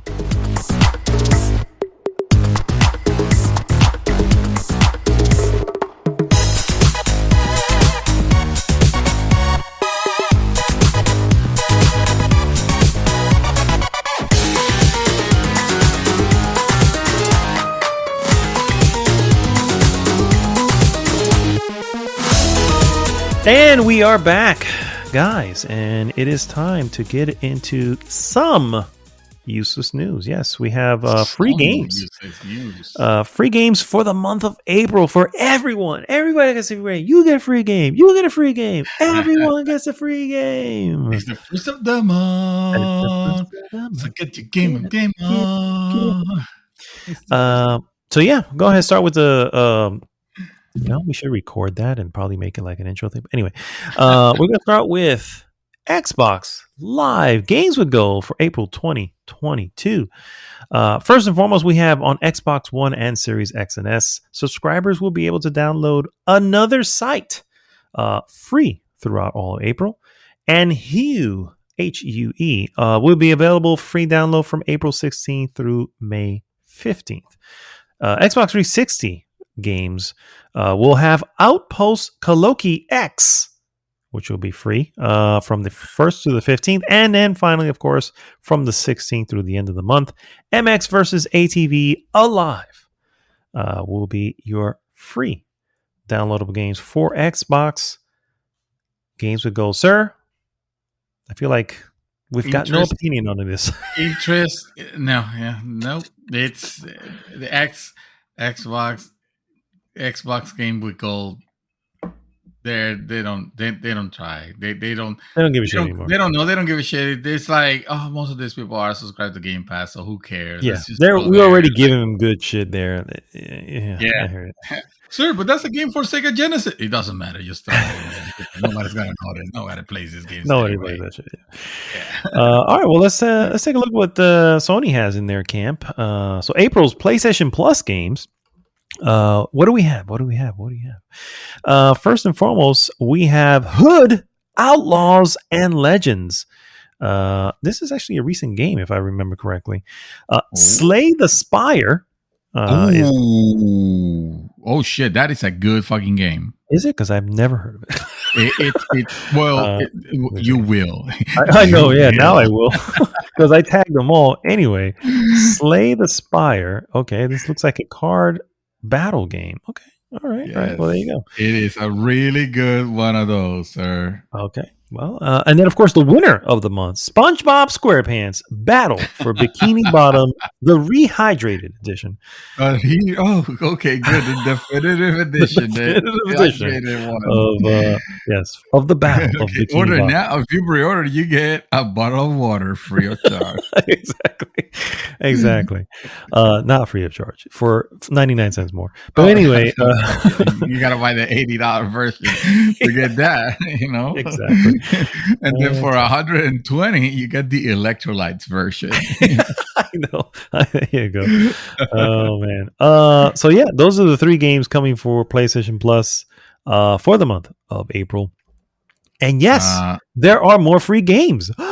Well, yes. So do you have something to say about PlayStation before I move on to the more? No, I was gonna say I was gonna jump into the PC. The PC, I don't know what games are out there. I know that there's probably a few games. Probably Epic is giving you something. Who gives a shit? Breaking news, sir. Mm-hmm. And then I'll let you go back into the games. I just wanted to say this because I just saw this and I'm too excited. It looks like the graphics card drought is over. Whoa! They're back. Did the Bitcoin bubble burst? I don't know. It's like I'm going to several retailers and fucking Amazon, bro. Amazon has 3080 video cards. They're still ridiculoly priced. No. Let me put it back into perspective. Those cards were originally suggested retail. The 3080 was $700. That's what I bought mine. Then it started going crazy. As of February 15.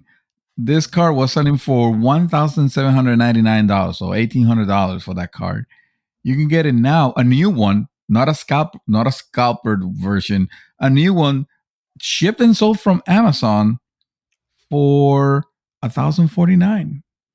Wow. Which is freaking insane. The fact that I'm seeing cards available now. And I thought, oh, this is a glitch. Maybe I just locked out and I should buy it and put it on eBay and get $2,000 for it. Like, no, can't do that shit no more. They're back. They're back. They're going down. This might be it. This might be the moment that we've been waiting to build your computer. Is it? No. Well, there goes my excitement. Back to our regularly scheduled console. We'll keep it on the PC front for a hot moment here. Amazon has revealed their next wave of free titles being made available to Prime Gaming members. Oh, shit. April 2022's free games include Elder Scrolls 4, right? I feel like that's a Roman numeral 4, Oblivion. Game of the Year edition. Plant vs. Zombies Battle for Neighborville. Monkey Island 2, the special edition. LeShuck's Revenge. Nanotale, Typing Chronicles, Guild of Ascension, Turnip Boy Commits Tax Evasion. Dear Lord, that's a thing, isn't it? Galaxy of Pen and Paper, and House of Doors Family Secrets. A dearth of games available. Well, for, they don't have the quality, but they certainly have the quantity. Hey, man, to each their own. To each their own. And then finally, yes, one more. Switch Online adds 3 new games to their lineup. First and foremost, you have Dig Dug 2. Yes, for the NES. Yeah, Earthworm Jim 2, and then finally Mappy Land, because there's a game everybody's been pining for. Mappy Land. Yeah. And so there goes your free. You know what? I'm pretty sure the month of April is just garbage for everyone all around. It's just you're already ended. I mean, you already know it's Elden Ring was out in February, and people are still playing. They're like, let's not get excited, guys. They're still playing Elden Ring. Let's just let them have cake. Let them have cake. Well, Sony didn't get the memo because it was like, oh yeah, we're gonna release Horizon. Everybody's been waiting for Horizon, right? They sure did not get the memo, dude. Sure did not get the memo. My God, over to Horizon. All right, guys. Well, that's my news. Enjoy your free games for April. Now it's time, guys, to get into what we've been waiting for, and that is, of course, our hot topic of the week. Hot topic again, guys, is our spoiler-filled Elden Ring. We are going to town. Oh brother. My God, you have no idea. This is going to be. Expecting us to tell you about the lore or anything like that, then don't worry, it's gonna be pretty safe because we didn't understand it either. So it's all I didn't understand it then, but I have watched many a video since, and so I get a grasp. You're educated. You're educated. Well, I don't know if I'm educated. I'm just I have a little knowledge. We'll call it a cursory knowledge, if you will, of what's going on. Credit to all the people who fucking take that shit and put that shit together. God damn, I don't know how the fucking they do that shit for real. Because it's all pulling from everything, and I love how they in a lot of these videos they just reference the piece that you need to read to understand that particular lore. It's badassness. It is. Anyway, guys, we're not even gonna. There's no high level shit here. We're going right into spoilers. So the warning is right now. Boom. From this point on, we are going to speak openly about everything about Elden Ring. That it does include some lore. It does include our endings. It includes many of things. If you do not want to be spoiled, please do not listen further. Save this for later, and come back and listen to what our thoughts were, and either agree or disagree. Frankly, by the time you come back, we're not going to care. But you know what? It's too late. Atlas is Fontaine. There you go. I ruined Elden Ring for everybody. Fucking hell.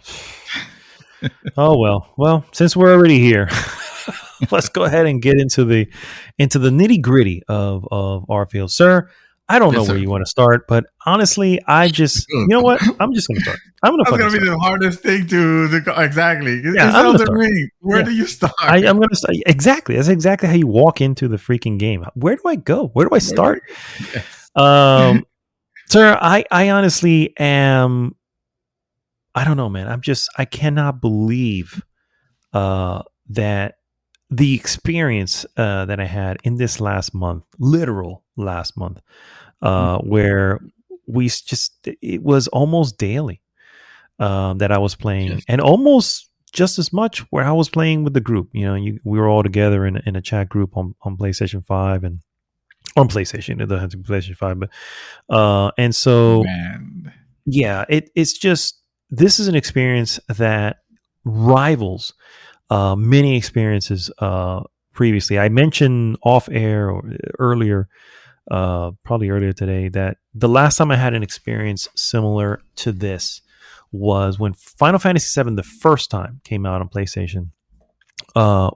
We were, I was young, and I was with my girlfriend at the time. Had a job, but job was paying shit, and so we had one PlayStation in the house, which was her nephew's, and one of them bought Final Fantasy VII, And I don't know how or why, for 2 weeks, we were playing that game in shifts. Okay. Wow. The PlayStation did not turn off. And I would go to work, and during the day, he was not in school. Was he in school? I don't remember what he was, but they weren't in school. Whoever, I think he was in school. So his uncle, which is also a friend of mine, was playing throughout the day because his ass was fucking unemployed. So he was playing throughout the day. Then what about family game? Yeah. Then he came. Then nephew came home, and he was like, he'd sit there and he had the controller off. Okay, this is what happened. This is where I went, whatever. And you kind of fill him in as he's playing. And then I came home much later because I worked late, and then I play into the night, and then obviously I have to go to sleep one. But we were just taking turn, and then when I'd come out and I'd play, and it was a turn based. You know what the fucking kind of game is, and that's the last time. My point is to say that's the last time I had any experience. That's quite a unique experience. It is extremely unique, and I've never had anything before or since. I have bought Final Fantasy many a times after that and played it from beginning to the end by myself. But that was before I was able to get any of that shit. You know what I mean? So, yeah. And that's the last time I had such a massive communal experience with a group as we're playing a single player game. You know what I mean? I mean, technically you can play co-op here, but realistically it's meant to be played more single player anyway. Yes. And I love this fucking game. And I'm going to be honest. I'm going to throw it out there before anybody says, yes, I know it's not perfect. It's not perfect. It has, particularly when it first came out, it had its issues.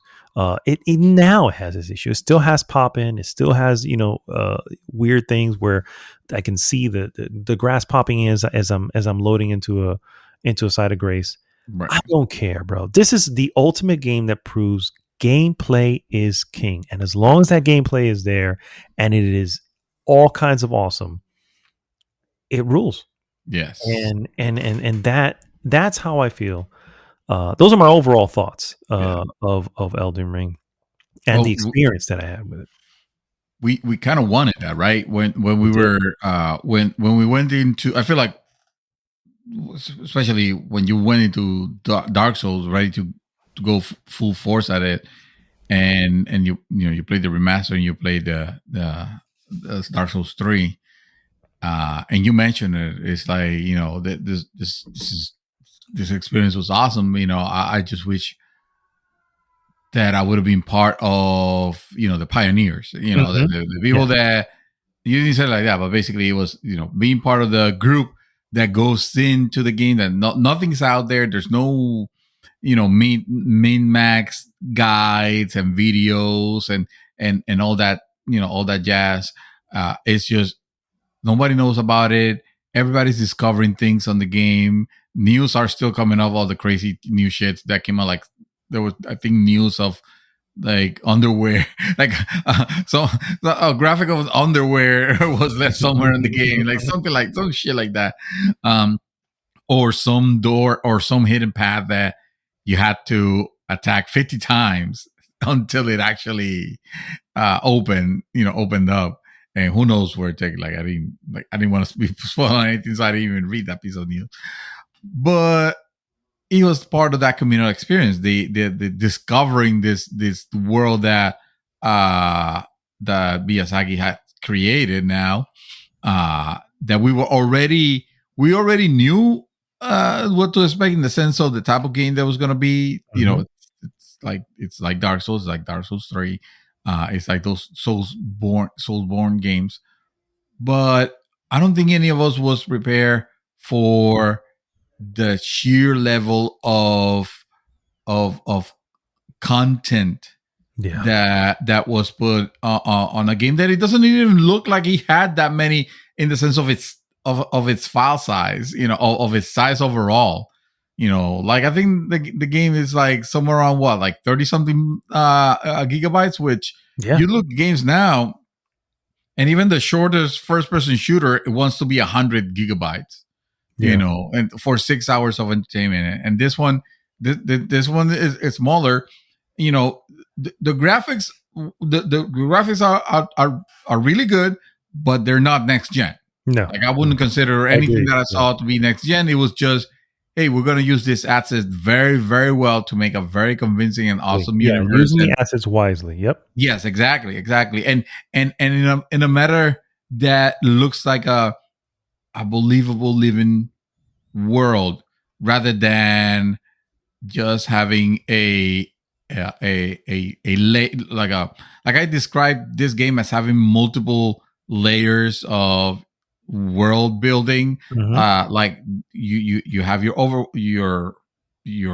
world, but you also have, underground there's more stuff, and on that open world there are, cities and villages and ruins and places and caves and mines and churches to discover and to delve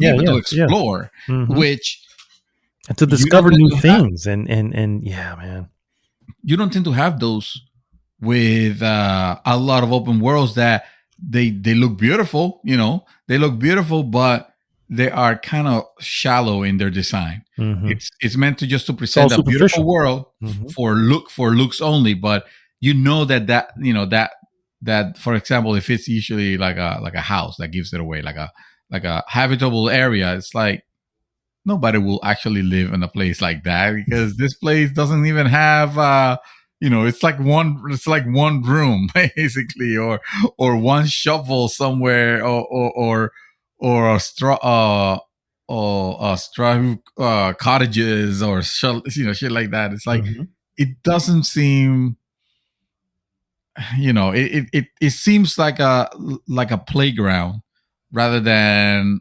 a world that you will love to fucking an explore. Inhabited world. Yeah. I agree. I agree 100% with that. I think the world is, and I do have to, I think in retrospect, I do have to go back on something here, because I remember, I think we were talking about this dark, where we were like, if you really, really, really just look at the history of From Software games and just go, technically, this is the most accessible one, right? Just the fact that you don't have to go to, you don't have to take on the next thing. You just move on to somewhere else and get strong and then come back. But there's an argument to be made where it's like, well, maybe it's not that accessible, because having every direction being available direction, that can be overwhelming. You know what I mean? Become very overwhelming. Yeah. It's extremely overwhelming in any game, even a game with direction and cutscenes and fucking what do you call it? Oh, well, the ones that have the GPS. Yeah, exactly. Yeah. Even in those, but at least you have a GPS. You're right. You have that. I do have to say though, the design is something I wanted to bring up here, where it's and to be fair, they do this with all their games, but it's amazing how when you really look at the little places and things that you go, and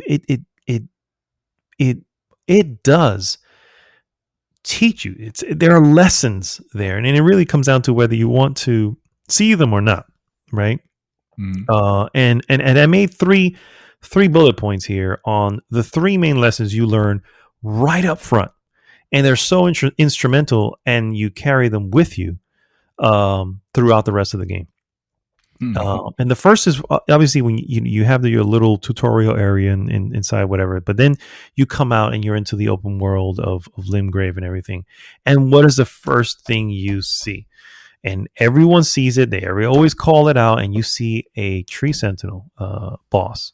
Well, you don't know it's a boss, but you can see it and you just go, that's a fucking boss. And so, and what do most people do? Right? Oh, there's a thing there I can take out and know. And most people would go, man, they really shouldn't have put that right there. And it's like, no, it's there because there's a lesson to be learned. And you need to learn it now, not later on. And that is, you don't need to kill everything. Not everything needs to be taken out immediately. And it's a lesson. You're either going to learn it after the first time you take them on, because you're an experienced Souls player, or after the 30th time that you take them on, and because you're not an experienced Souls player, realize, okay, maybe I'm not supposed to be doing this. What else can I be doing? You know what I mean? Yeah. The other lesson is that soldier village. I can't remember the name, and I had it up, and I ended up closing the tab. But it's a soldier village not far from the castle, and the lesson there is stealth. Right? If you go in guns blazing, you know what I mean? Yeah, you're gonna have a bunch of soldiers kick your ass really quick. But now you can you learn and figure out stealth, the little bits of stealth. What can I do to get around stuff? Can they see me from this distance? Do I have to crouch? You know, all the little things behind it. That's what that little thing is for. And then the last one, which can be done, I think personally, in two different places. One is right behind that village, which is the pathway up to Stormvale Castle, but it's also a different way on the back end, and which is the way I went. But it can also be done the same way, and that is, I call it the assault on Stormvale. That's just me. I'm just being cool and all that. But it teaches you don't have to fight everything in this sense here either. You basically you can run past things. You can't just run past things. You don't have to, especially that first one when you try to go through that little tunnel and a fucking giant jumps down and someone here shooting arrows, and it's like, okay, your immediate reaction is to try to take it on, but you die almost immediately. It's just no way you're not going to die. But obviously that's a path, and it's presenting a path for you. It doesn't mean you can't take it, but maybe you don't have to fight them. Maybe you could just run past them, and when you do, which a lot of people do, you realize, oh, that's always an option. You know, it's always an option in any scenario. You really only need to take on the bosses. So all the little ads in between, you can try to, but if you know what I'm saying, it's just another option. I think those are the three main lessons. You should though, because you need to be. Well, first of all, you need to grasp the concept of fighting. Yeah, well, that's in the tutorial, and also get stronger, you know, basically using the souls that you acquire whenever you beat the of course yeah I'm not saying that that's not required. Runes within all that, I was going to say, within all these things, the tree sentinel, the soldier village, and that assault on Stormvale, you will learn quickly that you cannot upgrade your armor without those runes that you're probably losing left and right. You know what I mean? That's, I guess we can call that the fourth lesson, but you'll probably learn that pretty early on as well. So yeah, obviously you need that and all that stuff, but sometimes you can just run past, especially if you need to just go grab your runes. Just go grab them, you know. That will apply regardless of level, because that's how I mostly did that millennia level. Yeah. You just ran past everything. There was a lot of things that I just either ran past or found a way to avoid what seemed like it was gonna be the showstopper, you know. And next thing I know, I'm like right next to the boss. I'm like, oh, what do you know? I'm here. Yeah. It's good stuff. It's good. It's a good method when you need to, right? I mean, it's when you need to, but obviously you don't want to shortchange yourself either, and you want to make sure you're growing your character as you go. And so you're growing your character, you actually can eventually go back to that tree sentinel and be like, remember me? Yeah, by the time I took him out, I did horse battle with him at that point, and that was the thing I shared with Dark at the time. I was like, dude, what? Take him on the horse, because he wasn't on his horse. Use your horse, move around fast like he does, and that was it. He says like, oh man, this is the method right here. Yes, and it is for the most part. You just got to know his range, because fuck, his range is real. But yeah, it's a good tactic.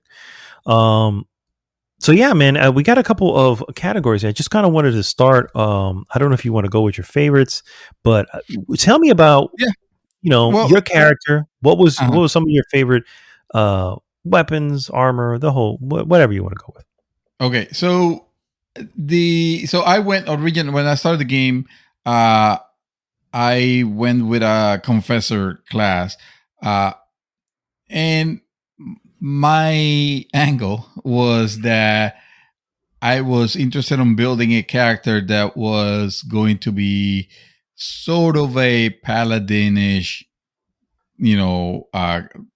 guy, but not too goody, obviously, because that's not the type of game you're playing, here. There's no, I guess there's no real, black and white in the game. Mm-hmm. But like I'm always trying to build this or make these characters be mean and stuff. The opposite of myself, because I tend to be a nice person. I try to be. Like the way I sound here. But I decided to let's go with this character. I'm gonna go ahead and make him. I'm gonna try to make because somebody, I think it was on while we were talking together, and I was creating the character, and someone mentioned The Witcher, and I was like, oh, there it is. There it is. Wow. I'm gonna make a Geralt of Rivia, but I'm not gonna call it Geralt of Rivia. I ended up calling him Laos for some reason. I don't know. Don't ask me where the name came from. There's no logical there's no way to put it together, as it's just a set of random letters that made a name, and I went with it. I was like, fuck it. I'm going to call it Laos, but I'm going to call it Laos of Rivia. This is the distant cousin. Oh, girl. All right. And, but I still went with the white hair and, pale looking skin. And I did my best. Obviously, the character creator on this game, it's serviceable, but it's not super robust that you can make like amazing characters. It doesn't matter because they're still going to be in layers and layers of armor anyway. So. That's why I purposely did not use helmet pretty much in any of my outfits. You made a really kick-ass character. Like the moment I saw your character, I was like, fuck, this is Mad Dog in a fantasy world. Like if Mad Dog would have been born in a fantastical world, this is exactly how I would envision him looking like. Exactly like this. Like hands down. I just went with the power fantasy, like whatever. Let me just build, anything. Because I had originally created a character on the PC, a prisoner of them, and she was a very sassy black lady. She looked very nice. I liked my character design there. But I played it for 5 hours, and then you guys were playing on PlayStation. I was like, well, I guess I'm playing on PlayStation then. And that's it. The last time I played on Steam, Elden Ring on Steam, was the day of release. Or the day of release, the day before. Well, yeah, I guess the day of release, because it released like a few hours before on PC, and then it opened up on consoles. Yeah. So I went with Laos. I went with the Confessor, and I wanted to build my character a paladin. So I was going for strength and faith. And the reason I chose that is because I wanted to do a hybrid type of character. I didn't know what type of magic it was going to give me. It ended up being incantations, which were very different from sorceries, which were more offensive. The incantations I feel like they're more defensive and more support, which was kind of ironic because I wasn't supporting anybody. I was playing by myself. So, and I ended up just. One would almost say that that's on purpose. Like it's almost yes. this was by design to say, hey, you really should be playing with folks. But just like if you wanted to, but I didn't have to. Like honestly, most of the I stuck to my offensive, spells, and defensive. Actually, it was awesome to be able to heal myself without using the Estus or having that auto regen. That stuff was kind of neat. Having it, whether if I would have gone with a quality build, which is the typical vigor, strength, and dexterity, then I wouldn't have had that. Like I wanted to play something that felt different enough, but not too different that would have alienated me from feeling like I was having fun with the game. Mm-hmm. So I went strength, I went faith, and it was, and I had a blast. I had a good time with my character. I model him a little bit. I would say like I was actually playing a little bit more Fashion Souls than you guys. I feel like I was trying to always get like I wasn't paying much attention into the stats of it as much as I was like, oh, let me just make sure that this goes with this and it looks cool. And for the most part, I always had sets that match. Entire sets. Full sets. Yeah, I got you. Yeah. For the most part, I always had those full sets. And it wasn't, it wasn't difficult. I just didn't want to do another Dex build because I did that with Dark Souls. I accidentally ended up doing that with Dark Souls 3, and at this time I did my best to prevent it, even though you guys had the coolest weapons and the coolest shit. Honestly, I went with Wretch, and it was the purpose of going with Wretch was I'm going to let the world dictate where I go. Whatever the first few weapons are, then that's what I'm going to go. Experiment, Mad Dog. I wonder, how did it build you? Well, I ended up a very Dex heavy because one of the first weapons I got was the flail, and I'm like, well, I got a flail, and it's a Dex weapon, so I'm like, I'm gonna have to put it into that. And from there, we can always argue that that's probably a design thing where maybe they should throw in some more other options, because I feel like a lot of that magical shit doesn't come till later on. Right. It's really heavy on swords and stuff like that. And I'll never forget when I first got the sword, because I started as Wretch, and you start with just the club, and I was just looking for a shield for the longest fucking time. It was just like, I just need to block shit. You know what I mean? And that took forever, and finding clothes took forever. It's just like, I just need pants. Can I get some pants, guys? And so that took a while as well. But then I found that pretty good stuff from the beginning. Actually, again, the Confessor's beginning gear is not bad. It's legit. Yeah, I looked at it when the character, I was like, oh, that's actually a very interesting character. But yeah, I went with Wretch, and I only did that because I was like, I feel like I am sort of experienced enough now with Souls games where maybe I can do it, because everybody says, well, that's a much more difficult challenge. One, you only start with a club and no armor, and two, everything's leveled, right? And when it comes to stats, so some stats that you would prefer to be much lower, somewhere 6 or 5, you're going to have a 10. You know what I mean? So is that a good starting point? And then, of course, you also start at level 1 as opposed to, if you want to min max, maybe, but like you don't have. It honestly was an awesome journey with going with that. I spent a lot of the game, because you said you're switching back and forth, but for me, I spent a lot of the game with the Exile armor, which is that red cloak that kind of covered my character's face. Yes, you did. Yeah. And I really loved the way it looked. I wanted armor that was armor but not bulky, and I was always avoiding shit with capes. Fuck capes. It was like, no capes. Yeah, I don't know. Because honestly, it always kind of took a little bit away whenever my staff or sword would pierce my, the cape, because of whatever. Because the clips. The clipping of it. I was like, that's one. And I never found anything with a cape that really kind of looked good. And I just wanted to be much more stealthy. I feel like a cape is not stealthy, contrary to what Batman says. I don't think it's that stealthy unless you're using it to glide like he does. So the Exile armor is kind of what I went. Once I found it, I kind of just stuck with it. I didn't use again, I always kept it so you can see my character's face. So I didn't use there's a hood that he uses with it, the main set. But I moved on from that, and then I went into what did I use? There was a couple other ones that I used in between, but I didn't use them for very long. I will always switch back. But I finished the game with the Crucible Axe armor. That's heavy.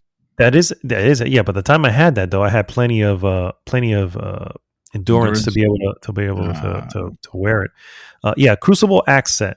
And I, again, did not use the helmet. The helmet, I didn't really care for the way the helmet looks. The helmet was it almost looks like an axe.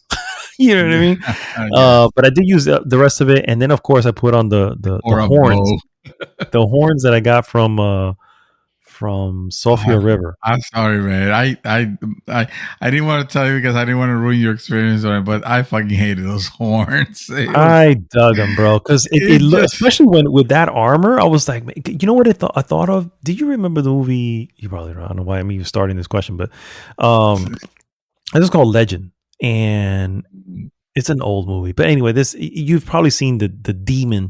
Which has a red face and these huge black horns, and it's a guy who's wearing makeup, and I always thought that would look really cool. And then when I saw this character, when I found those horns, I'm like, yeah, I like that. And then of course I put the horns away for a while, but when I finally got new look, when I got the Crucible axe set, I threw the horns on. I was like, ooh, that looks good. I was like, oh, I was so happy to see the fucking thing gone. And then you came back with them. I was like, okay, here we go. It looked like he joined the Buffalo Club from the Flintstones. Nice. Hey, man, I'm cool with that. But yeah, man, what the armor sets you were mentioning? Well, for the most part, they were just sets that I thought that I was just throwing in that I thought that went with together. Like I didn't like there was nothing too great to mention. The one that the first time I threw it in and I just happened to find this in the inside the Ray Lucaria Academy, and I thought it was awesome, was when I found the Carrion armor set. Oh, right. Okay. And the reason why that set is awesome is because it's meant for. So it is. It's not heavy. It's not super heavy. I mean, it's heavy, but it's not super heavy. Because it's meant for knights that also use magic, because you're at the Carrion. Okay. Because you are at the Ray Lucaria Academy, and it looked really elegant. Like at that point, I really looked like a fucking paladin with the set. But it was one of those sets that you tend to see the look of it. And I use masks. I put everything. I don't care. If I have a helmet, I will. I will wear the helmet.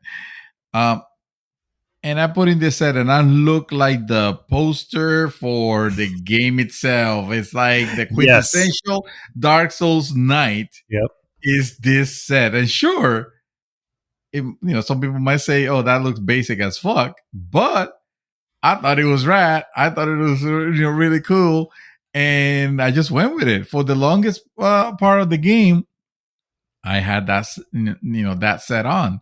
And because it was one of the most memorable ones that I had. It's the coolest looking one for sure. I think as far as the knights go, I think it's the coolest looking one. Yeah. Because you just look like an elegant knight. You don't have a weird helmet with like a freaking axe on top or crazy horns or anything crazy like that. It just looks nice.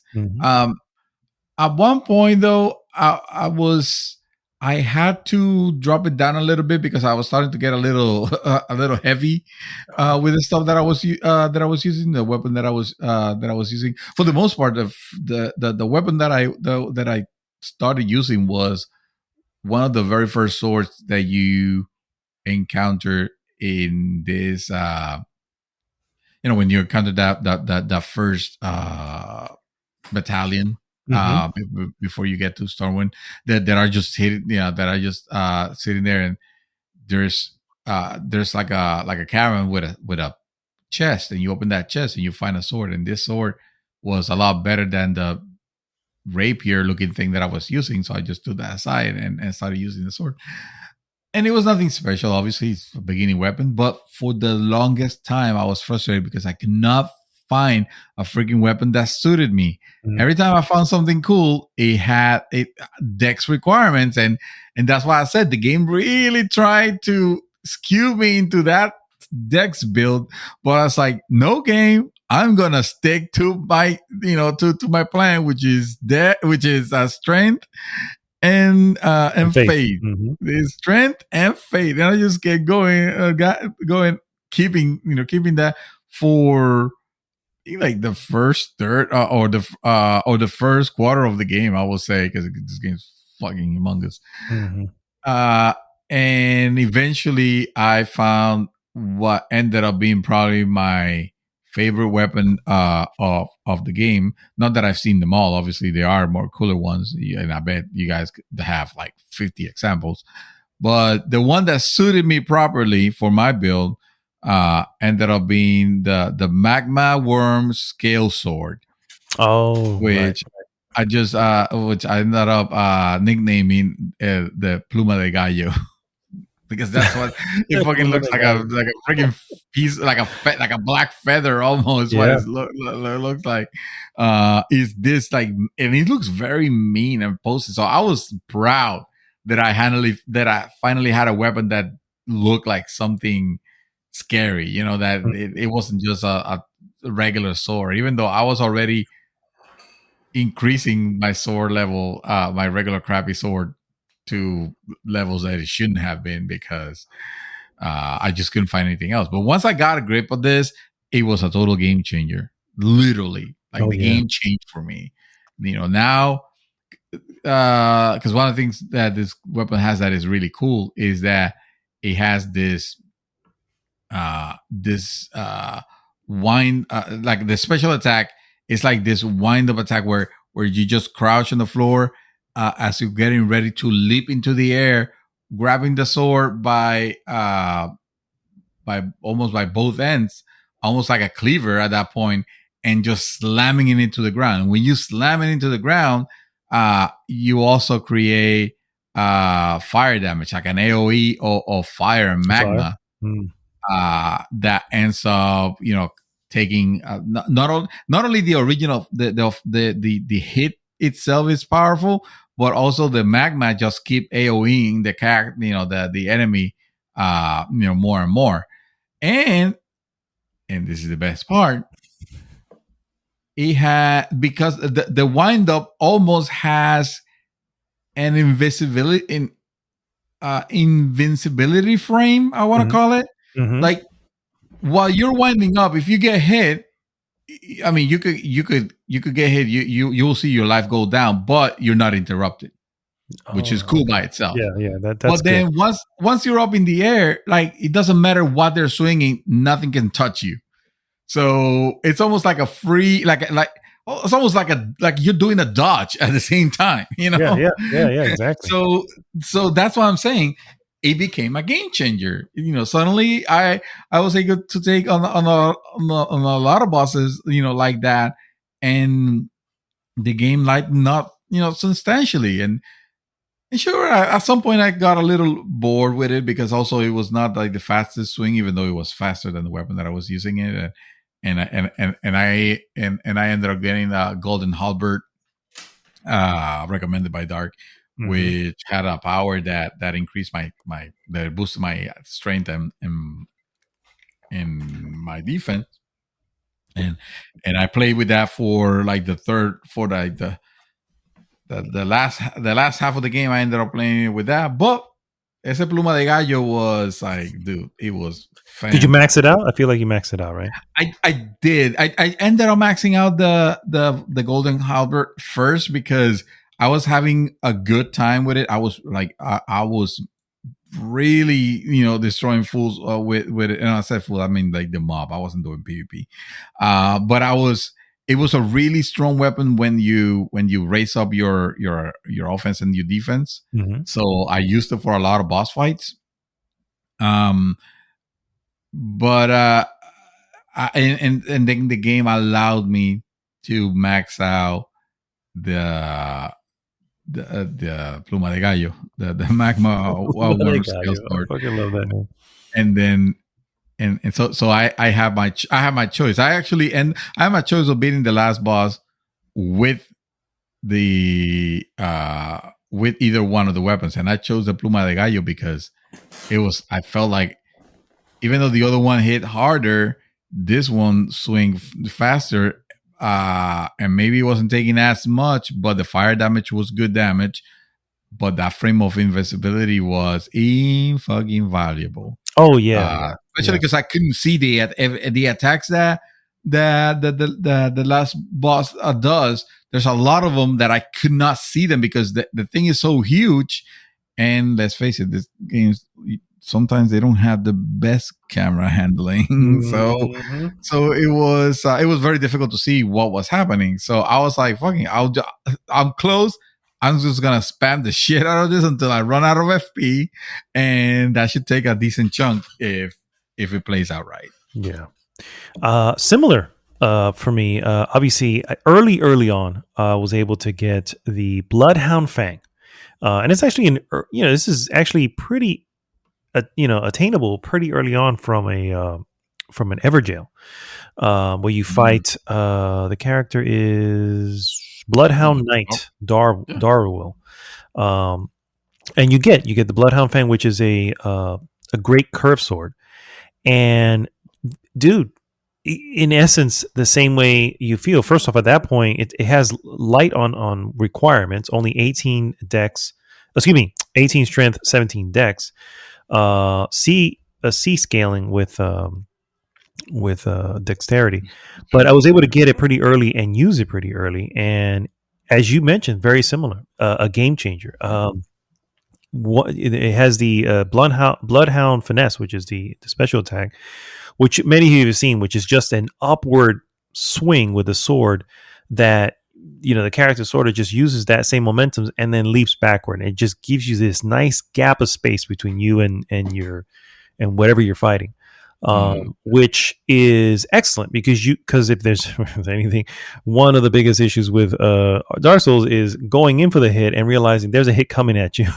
Yes. You're probably going to get hit with it. But if you're hitting him with this, then if you time it correctly, and it takes a little while to get used to it, but once you do, you time it correctly, and you're hitting them and leaping backwards, and their swing just misses. I did found out later there's a follow-up hit, and I didn't realize this. It's called, what the hell is it called? Fuck, I had it up here. It's called a Bloodhound Step Attack. So once you hit them and step back, you basically, again, another invincibility frame, but it's also invisible. You actually just go invisible real quick and then just attack with a straight strong attack. And again, there's a timing behind that because there's a second or two that you can use it. You don't have to use it immediately after. You can almost pause for a moment, wait for that whatever hit they're about to do to miss or land in front of you, and then strike.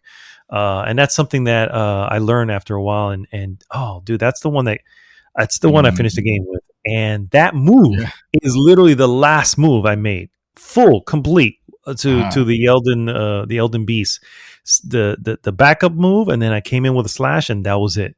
He started dying, and I was like, okay, that was my last move of the game. I did carry a couple other weapons that I use occasionally. Which another one was another curved greatsword called the Omen Cleaver, which I put bleed damage on.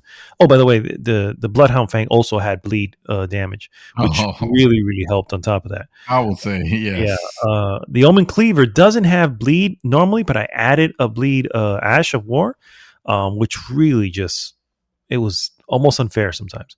And then finally, I got to give a shout out to what is my favorite weapon, though I couldn't use it very often because the way I designed my character, I didn't have a lot of poise. And this would be a great weapon for anyone. I can carry it, but I just didn't have enough poise based on my armor and stuff. And that's the Geyser's Wheel, which I fucking love. Geyser's Wheel, dude. Yes, the blender. The blender, yes. And I'm so glad I caught the video of me just grinding the shit out of this freaking mage that was pissing me off. Oh my god, you hated that mage. Oh my god. Yeah. And then you encountered it again, and that was the payback. That was definitely the payback. It worked so well. This is a colossal weapon, is what it's considered. And yeah, man, I definitely enjoyed that, but I could be interrupted in certain things, and that was obviously when you're using the grinder. If you have high poise, they're just gonna hit you, but then I gotta stop the attack. Right. You know what I mean? And so for me, because I was, I designed mine to be a little bit lighter, certain characters can knock me out of that particular grind moment. So I enjoyed it for certain parts of the game, but I wasn't built. I didn't build my character for it, but it's still pretty cool to have. But yeah, man, the Bloodhound Fang, that was obviously the one that carried me through. I saw that, and to be fair, a lot of people consider that like one of the best weapons in the game. I would have loved, I would have actually. I mean, again, another fucking dex weapon. It is, and it got even more. I scaled even higher when I put something on. I don't know what it was, but I put something on me that let me scale it higher at some point. Or maybe I'm thinking of another one. Maybe I think of another one. But go ahead. Sorry. I don't know. I know that this weapon is the Uchigatana of this game. Oh, Bloodhound? Oh shit! Yes. Like that Uchigatana is like that's the weapon you want to get in the Dark Souls games.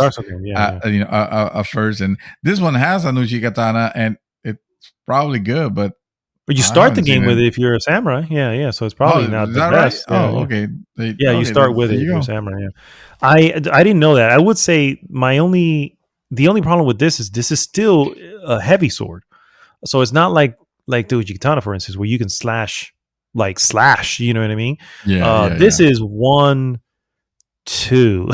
That's the type of slow hit you're doing. So fast enemies and or fast bosses.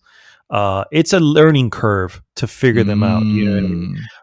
So it's almost like the pluma de gallo at that point. Then, that's what I'm saying. So it's like it's because that's another curved one, a curved great sword. So it's because it's a heavier sword. It's like it's cool. I don't know if I would compare it to the but again, I don't know. Maybe it is. Maybe. Well, I mean, I'm not comparing in the sense of.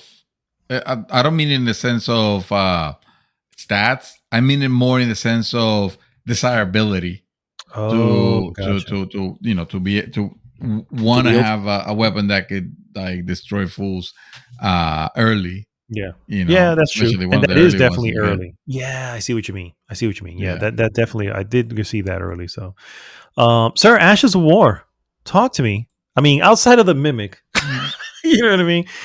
You know what I mean. Outside of the mimic, which we all know. I knighted him. He's Sir Mimic as far as I'm concerned.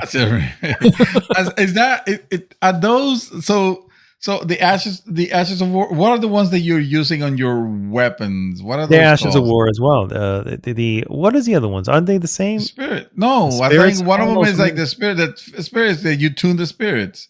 So you got me confused there. Right. The mimic are the spirits. Spirit ashes. That's the difference. Spirit ashes. Yes. Yeah. Okay, so I meant Spirit Ashes, but if you want to mention some of the Ashes of War, I mean, I already mentioned one, which is the Blood one, but yeah. Well, might as well. My favorite Ashes of War is one called No Skill, because it takes no skill to use it. Are you serious? No. Yes. Look it up. I'm looking it up now.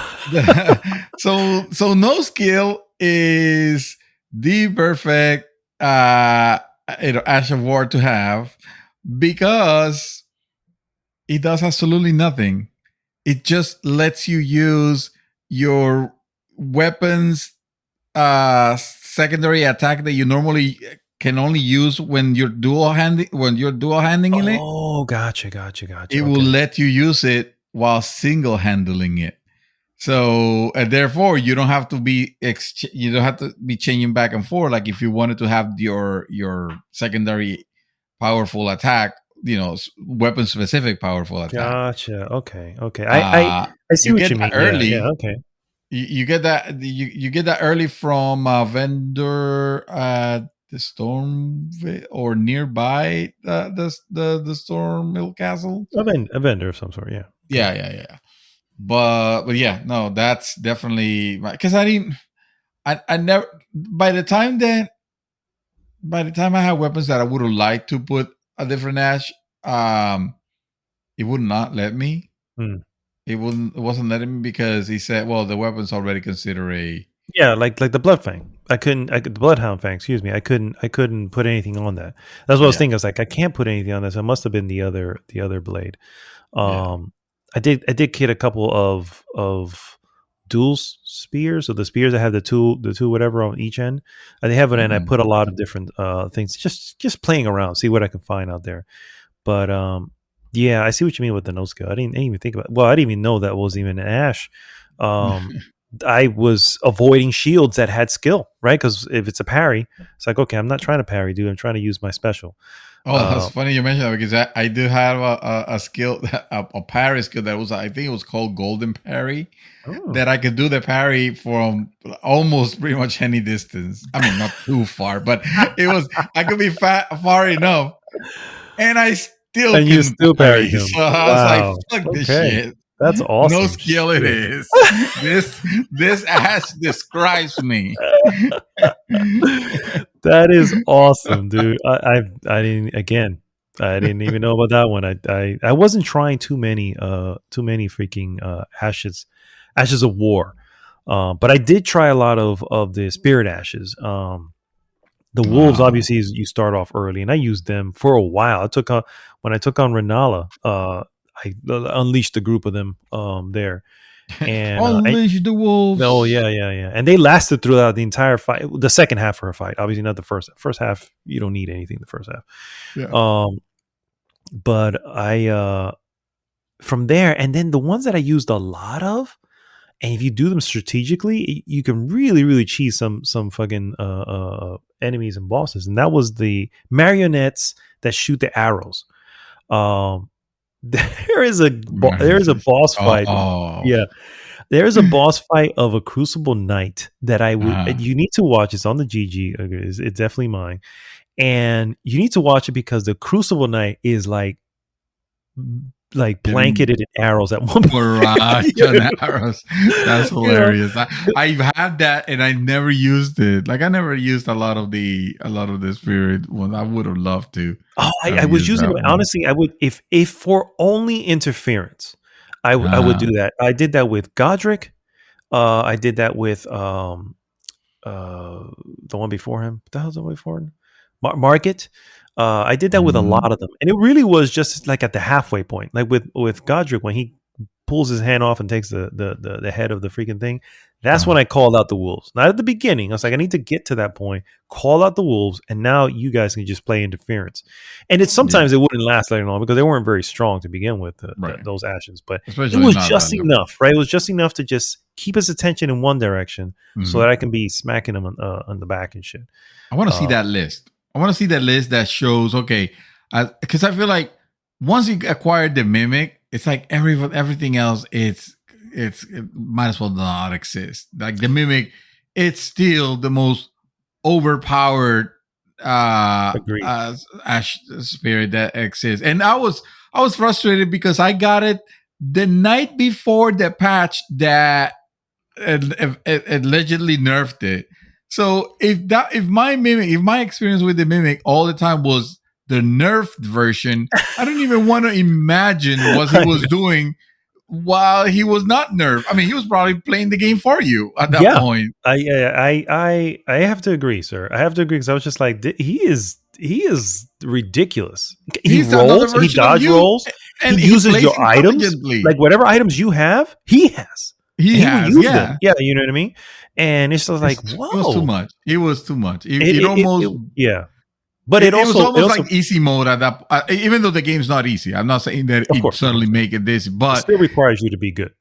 yeah. But it definitely changes the like you will not want to use anything else. And I feel like that was my experience. My experience was, well, I got the wool, but I'm not gonna upgrade them too much because I think I got it to level like 7 or 8 maybe. And once I got the spirit that is like this bull looking guy, that shoots that annoying arrow that whenever it hits you, it'll take like half of your life away. Yeah. But when you have on your side, that shit feels good to have on your side. Sure it does. So, and he stuck with me for a while. Actually, I will say for almost the rest of the game until I found the mimic. When I found the mimic, it's like I was going back. Yeah, sir, your services are no longer required. Please see yourself out. Please see yourself out. Leave the batch and your gun and your arrows at the nest. That's hilarious. I did look into, because I was curious myself. I was like, is that the top tier, whatever? And there were a couple of videos that I located that mentioned a few of them that were just as good and in some opinions better. I actually had one, Lutel the Headless. But my only issue is that the cost was 104 FP, which I did not have.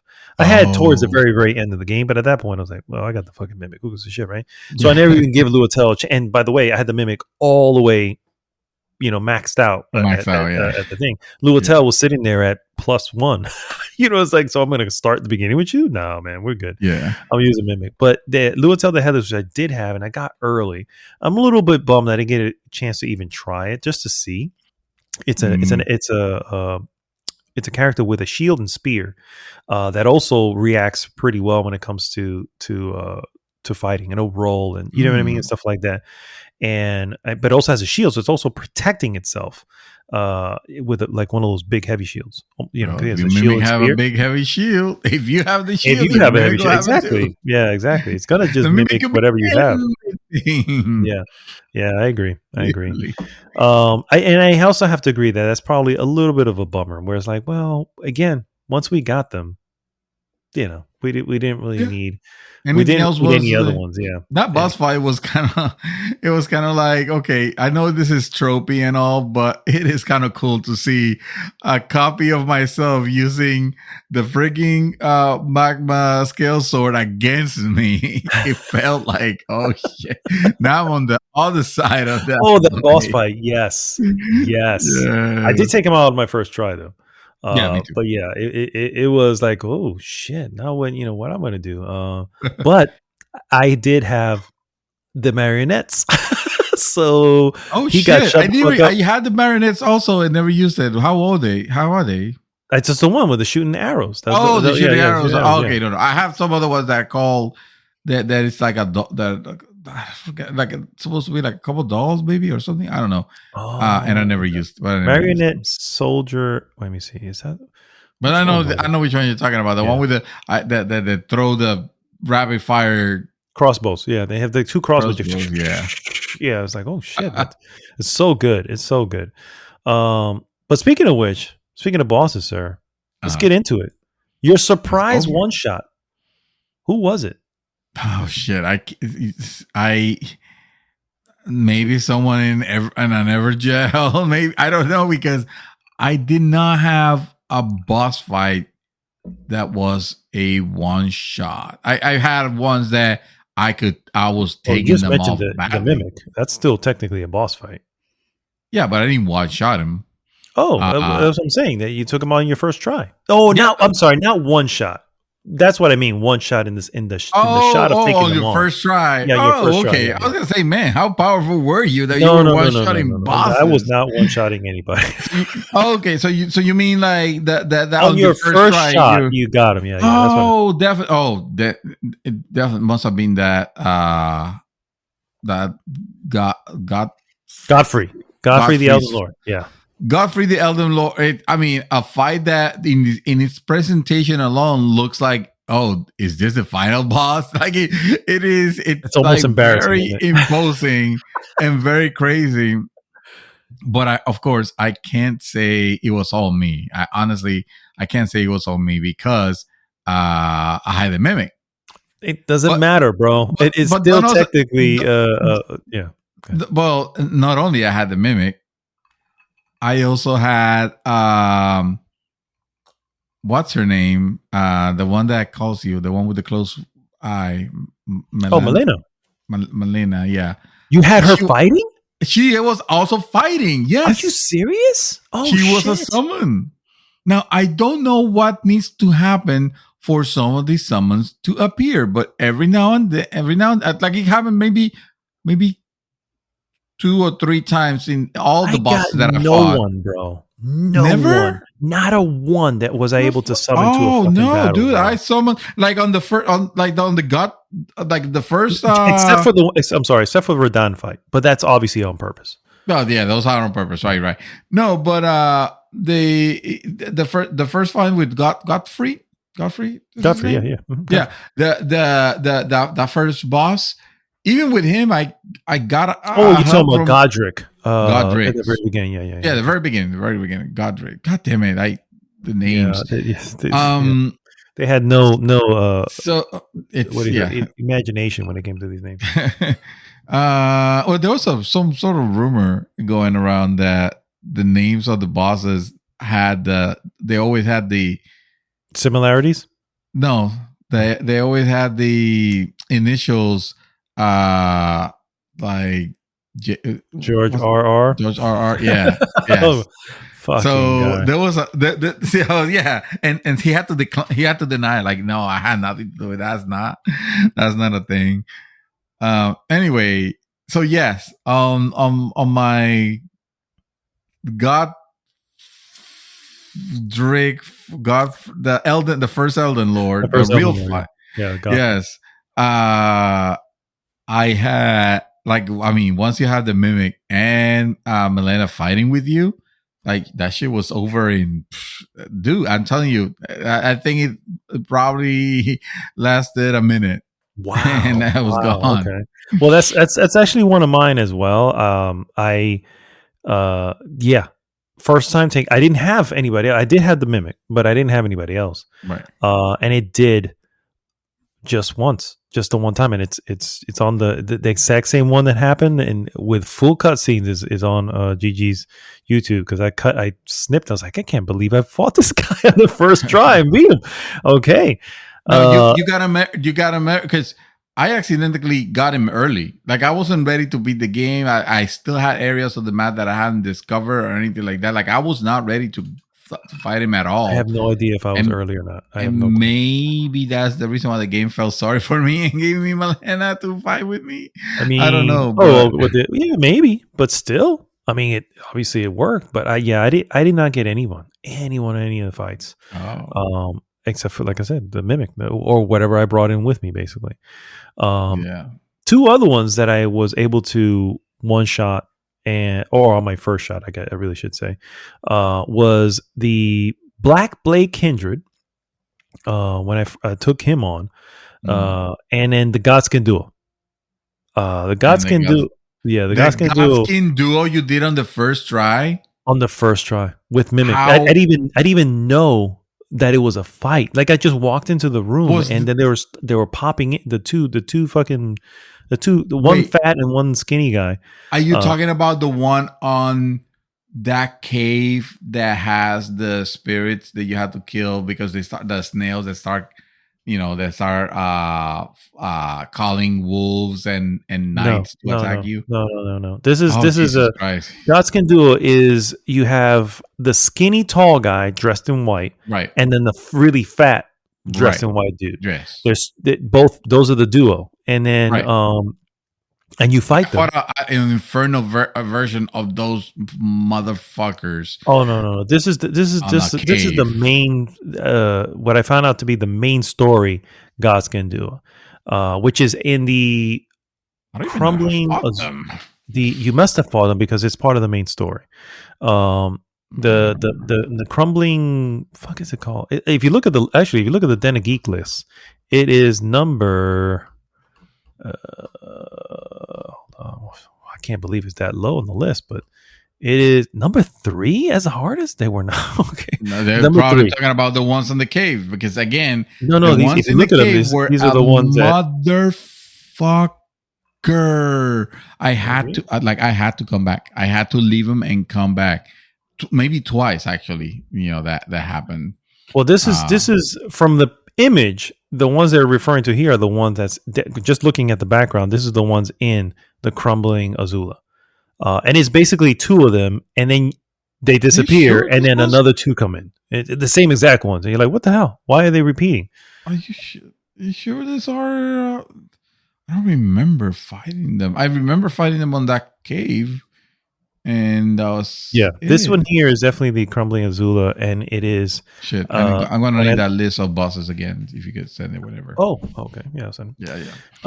But anyway, That and then what did I mention? Black Knife Kindred, which is one of those big, huge gargoyles, and Godfrey. Those are the three that I took out on my first try. And I don't remember. I mean, I remember having boss fights that were, that, but memorable ones, it was probably the Godfrey one, and it was because I had, because you had a Milena. That's interesting. I have Milena, and Milena was she was a magic user, and she was fucking ruthless. I mean, I want to say that she probably was the one that delivered the. She was a black magic user, wasn't she? Huh? She was a black magic user, wasn't she? I don't remember. I want to say maybe she was fire. What she had? Yeah, black fire. Yeah, black fire. Yeah, like the same thing that the fucking Godskin duo use, which is annoying. Yeah. So speaking of that, sir, biggest challenge. What you got? Oh my god! See, the whole game has a plethora of characters of boss fights that are challenging. And I mean, I'm not gonna say. I can only think of one that I don't know if it was the most challenging one, but it certainly became the most fucking annoying one of them all. And this one got me through the roof. Like, it got me at my worst. It had me fucking swearing and cursing and probably blaspheming. It was like, dude, it was bad. It was so bad that I felt so bad when I was finally done with it. Rather that feel the joy of taking him down, I just felt pure shame.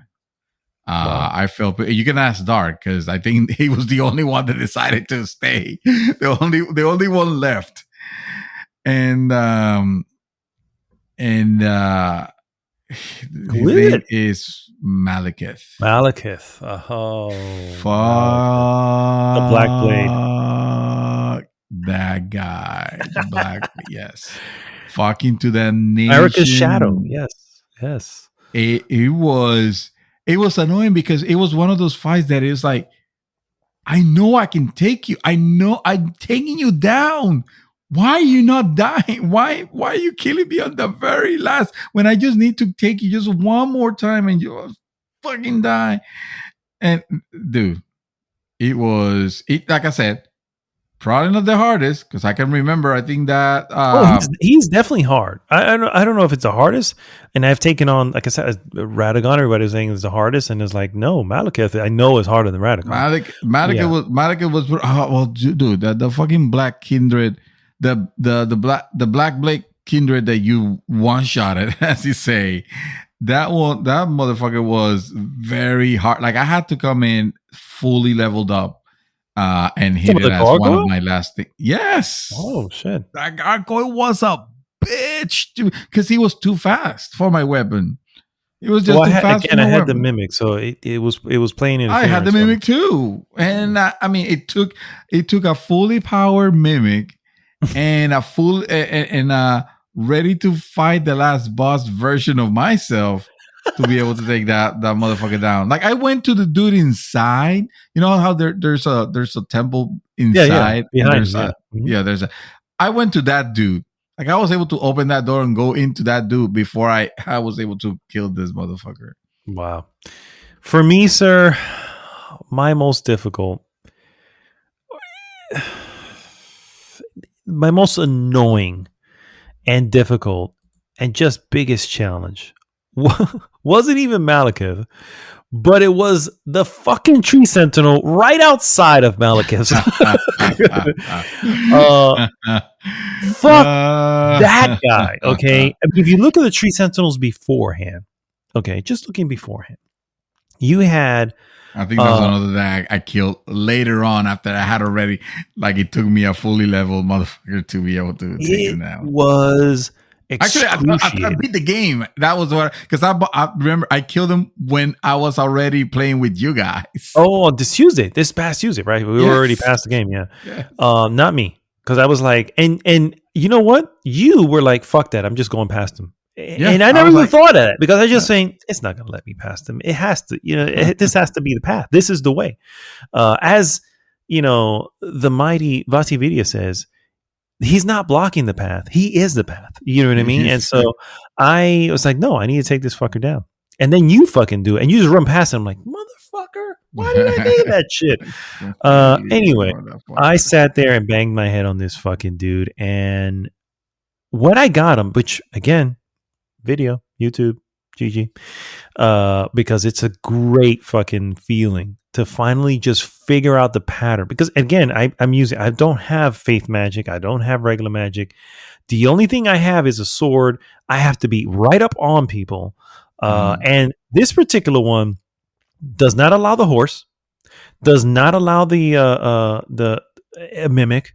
It's just me and him. And he is the worst version of all the freaking tree sentinel. He has a massive hammer. He has fire. He has lightning. Exactly. The horse shoots fire. It's just everything you can possibly think of. It doesn't even make sense. None of it mixes, but they're just throwing everything at you at this point. And yeah, fuck that guy is all I have to say. And I'm happy he's dead. All right, sir. Let's talk storylines real quick here. Okay. I know there's I think I don't know about you, and I feel like you and I have the same issue. There were many portions of storyline that sounded interesting and never really got anywhere with them, and missed a lot of in the middle.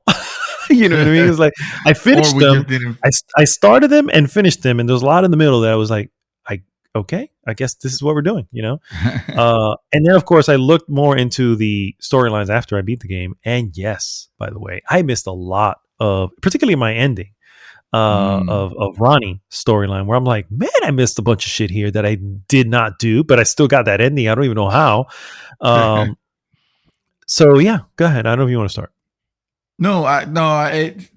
See, the problem that I have with, I have a problem with this game, which I guess at one point we kind of have to talk about the lows.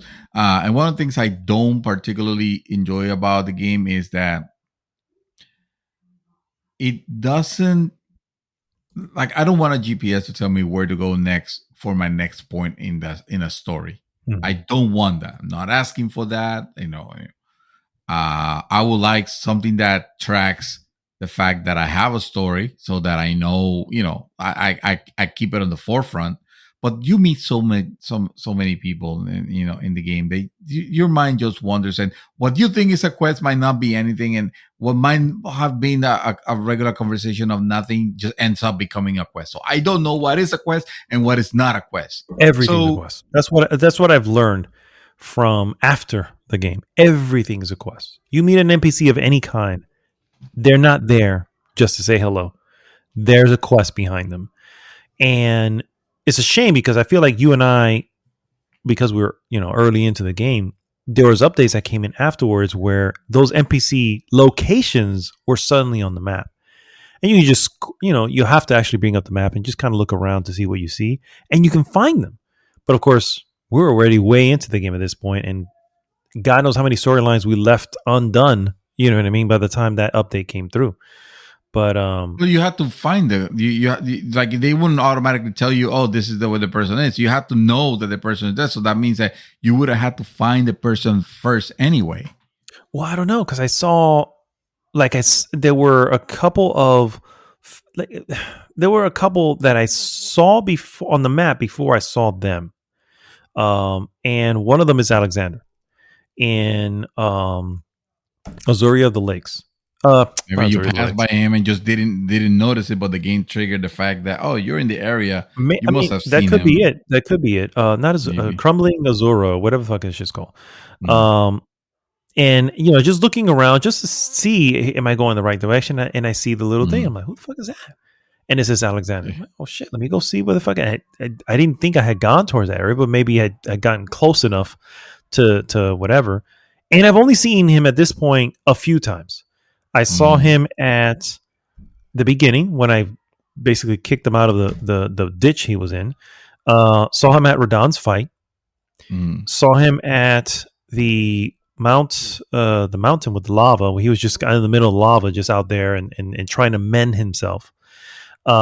And didn't see him after that for a while. And then there he is. He's in the same place I'm. What the fuck is he doing here? And I talked to him, and he's like, "I saw you take on the fire giant, and it was amazing. I can't believe the strength that you must have." You know how he speaks, and and then he challenges me, and I'm like, "This can't be real."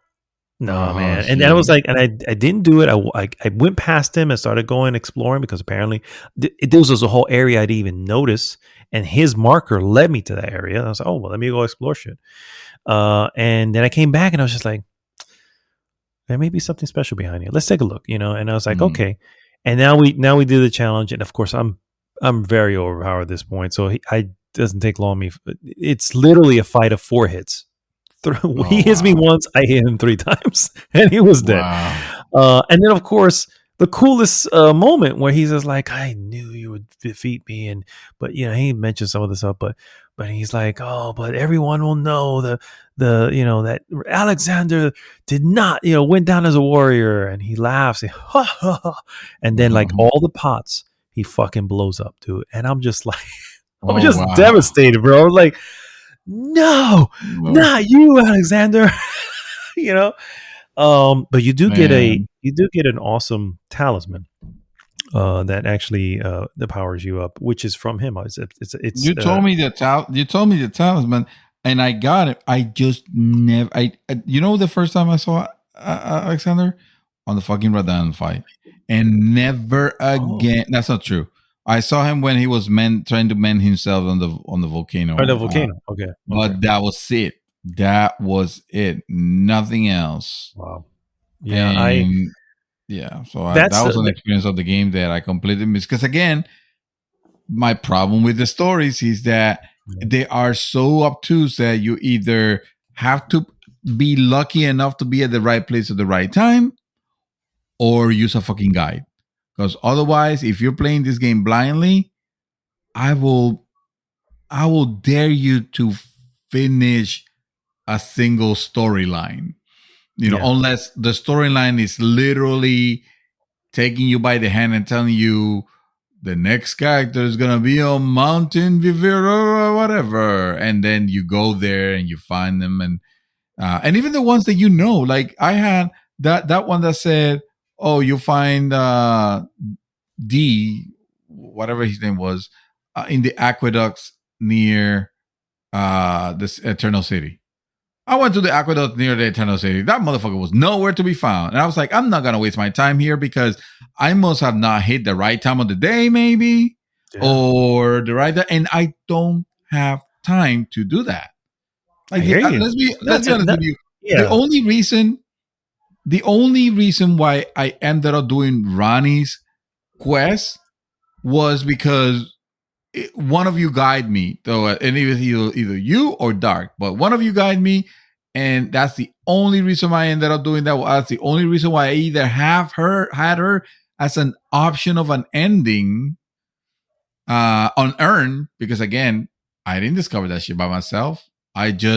Someone told me, and someone guided me, and someone told me exactly what to do, and that's my problem, basically. That's I agree. I can't say I have a favorite a favorite story, because I have no story. My story is just what I did. Nothing else. Your personal story, yeah. I have a similar thing with the story and the ending for Ronnie. I didn't know. I did find her in her towers, and I did all that, and I swore allegiance, and I did a few other things for her and all that stuff. But I was actually trying to find the storyline for Blot, the wolf guy, and I was like, I want to follow. We were supposed to meet somewhere. I went over there. He wasn't there. I was like, okay. Then I saw him at Radan's fight. I'm like, oh shit, he's here. Hey, what's up? And whatever.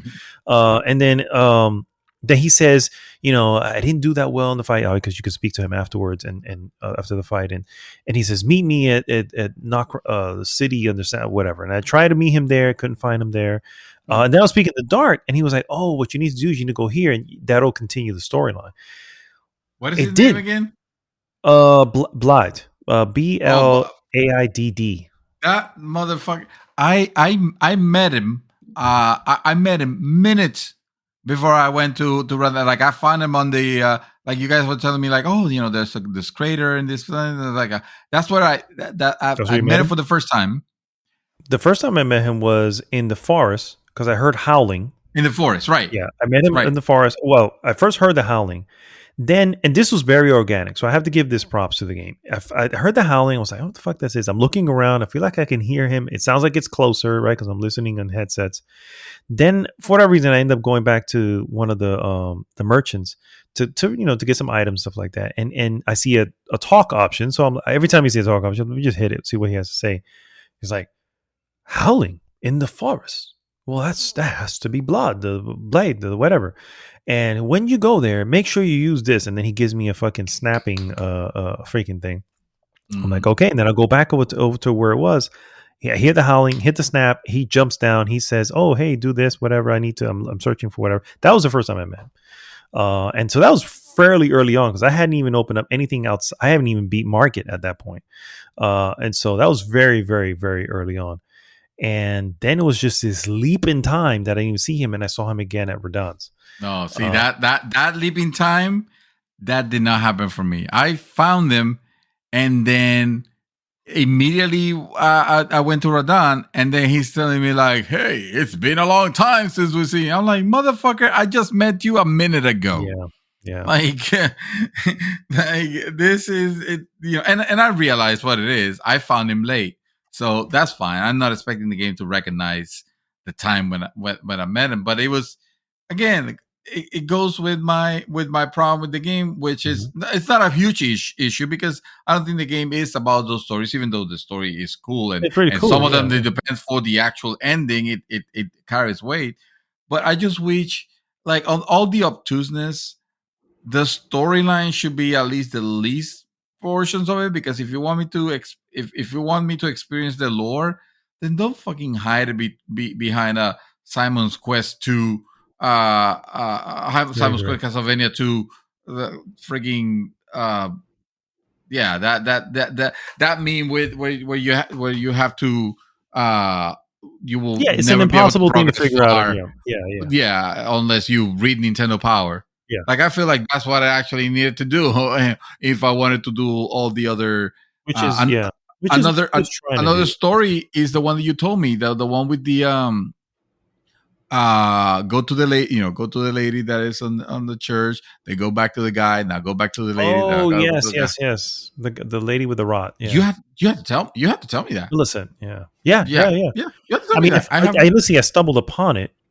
And I saw it, and I was like, oh, and I spoke to the guy because I saw him in the thing, and he's like, oh, whatever. And he was like, she's over here.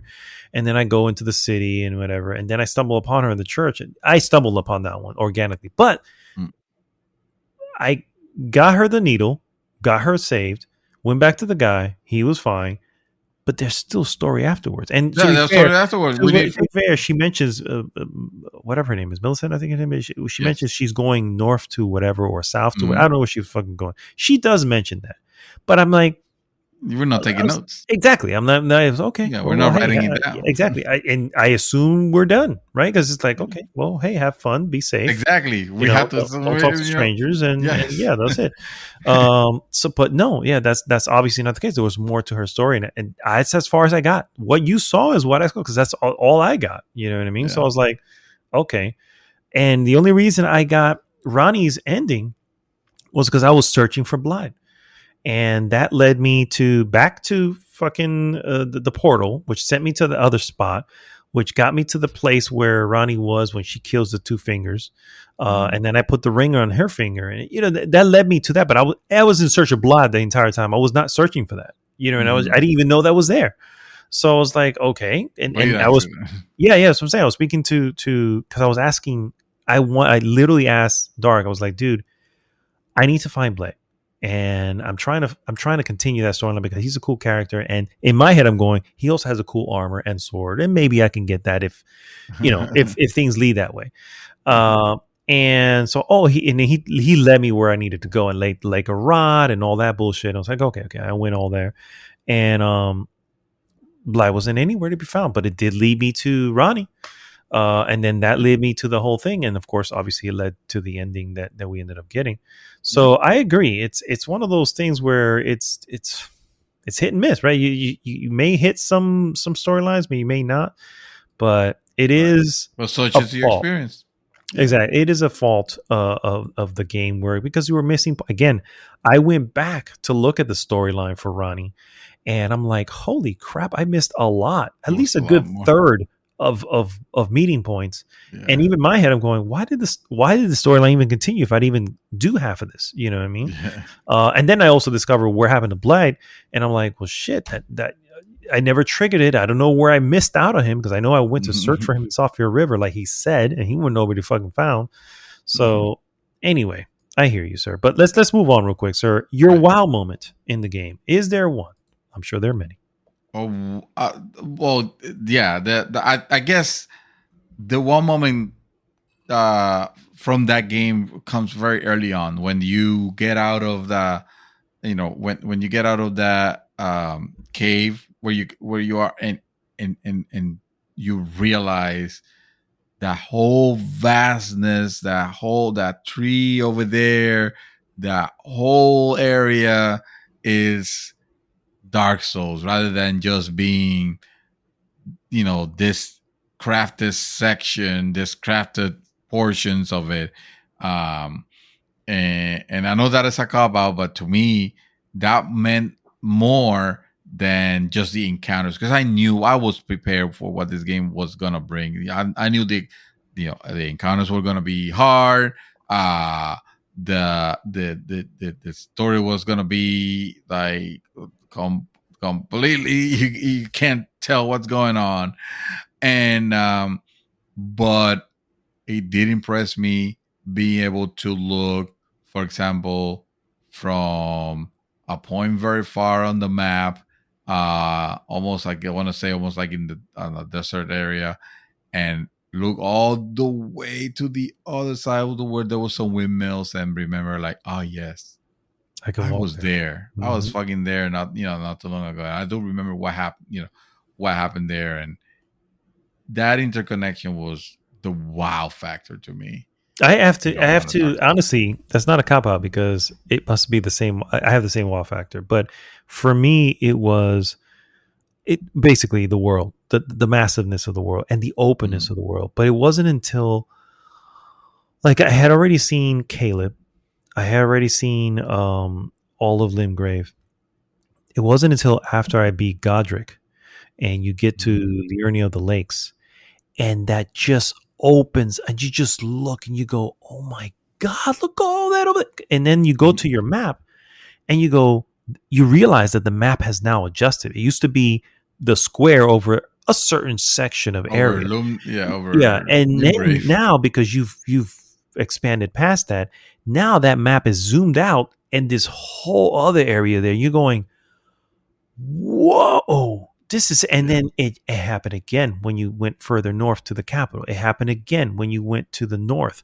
It happened again when you went to the south. And it was just like, this map keeps expanding. When is it going to freaking stop? But it was that very first time when after you get out, if you defeat Godric, you get out of the Castle Stormvale, and you just get to the exit in the back, and you just walk to the edge, and you just see you see the fucking academy in the distance.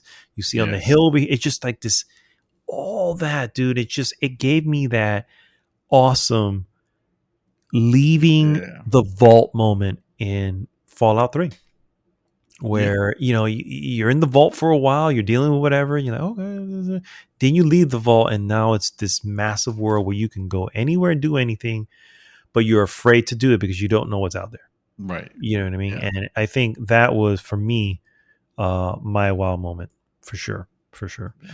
Yeah. Sir, any favorite location? I did enjoy. I think enjoy the Academy of Raya Lucaria a lot. Mm-hmm. It was. I mean, the area was it was annoying because of the frigging zombies that will jump at you. Right.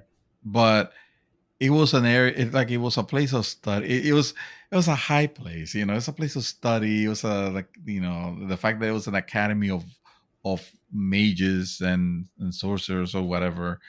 And he had it was more than just the location itself, but it also had you going through like the roofs of some of those locations. Yep. So it was a cool place to explore. This is the one that comes to mind right now. The game is chock full of areas that are really, really they're really enjoyable. The manor, the Carrion Manor. Yes. Where That the hands, ended all up those being, fucking hands are. yes. The volcano manor. Sorry. Oh, Volcano Manor. Right. Volcano Manor. You ended up you say, oh, you should go because the area is cool, and yeah, indeed, it ended up being really cool to explore and to spend some time there.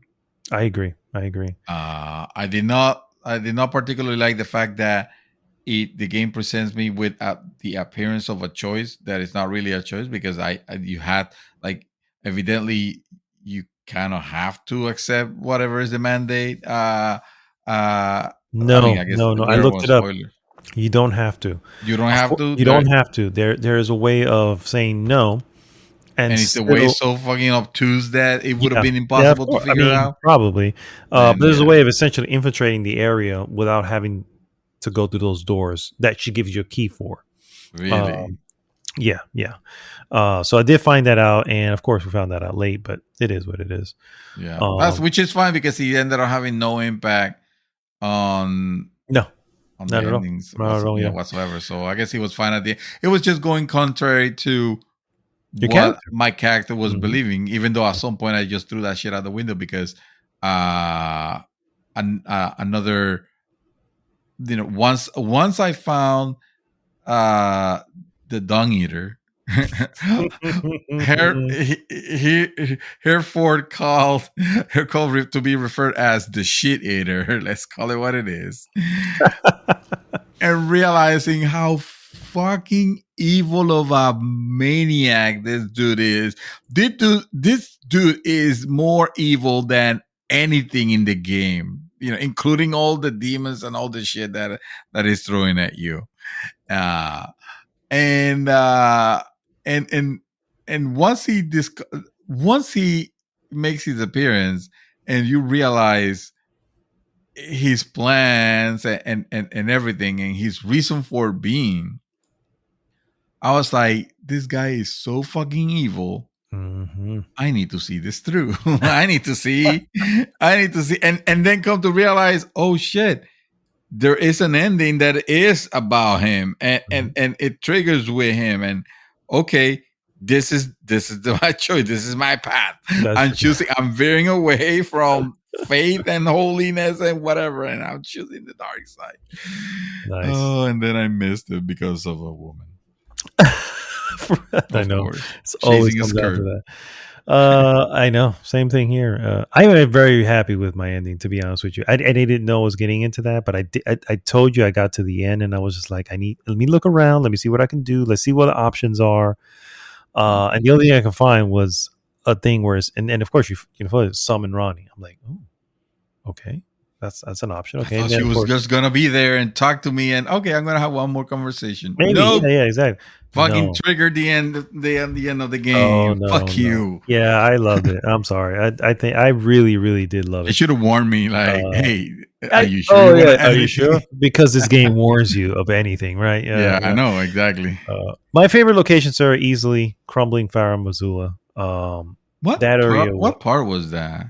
That's where all the tornadoes are, and the flying dragons. Oh, yeah, that area looked cool. Yeah, that place was freaking awesome, and it looked great. Twisted. Yes. It went. It had the twist. It was one of those dungeons that you're used to from Software, where it's like, you open up something and it leads to a shortcut for another time. And I love that about Front Software's game design. And this one here was towards the end. This obviously leads you to that fucking draconian tree sentinel fucker, and of course Malekith. And so it was. That's probably because the reason I blocked it on my head. Because Malekith was involved. Don't want to know anything here. It was definitely one of my favorite moments. Sir, it's that time. And I'm sure we don't have to take long to say this, but take your time if you want to. It's score time, brother. Well, I mean, if we're gonna score it for what it is, and bringing it all together with its flaws and it is virtues, we're talking about a game of a generation here, if not one of the best games of all time, full stop. Yeah. So it goes without saying, this game is the most deserved 5 out of 5 that we have ever awarded any game. The crazy part, the game is almost flawless. Yeah, I was gonna say the crazy part about how amazing this game and the fact that we're giving it 5 out of 5 is that this will make 5 out of 5s extremely difficult from now on, because the bar is now set fairly high, right? I don't think we've given a 5 out of 5 yet for any game. I'm pretty confident we have not.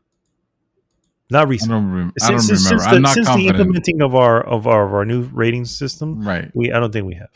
I'm sure we gave 4 out of 5s, but I don't think we gave any 5 out of 5. So I would, I should really look at my notes before I say that. But I'm confident. Fuck it, I'm confident.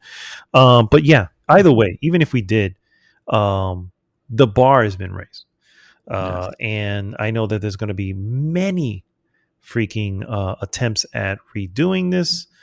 Try to bring this type of gameplay and everything, level design and all that to other games.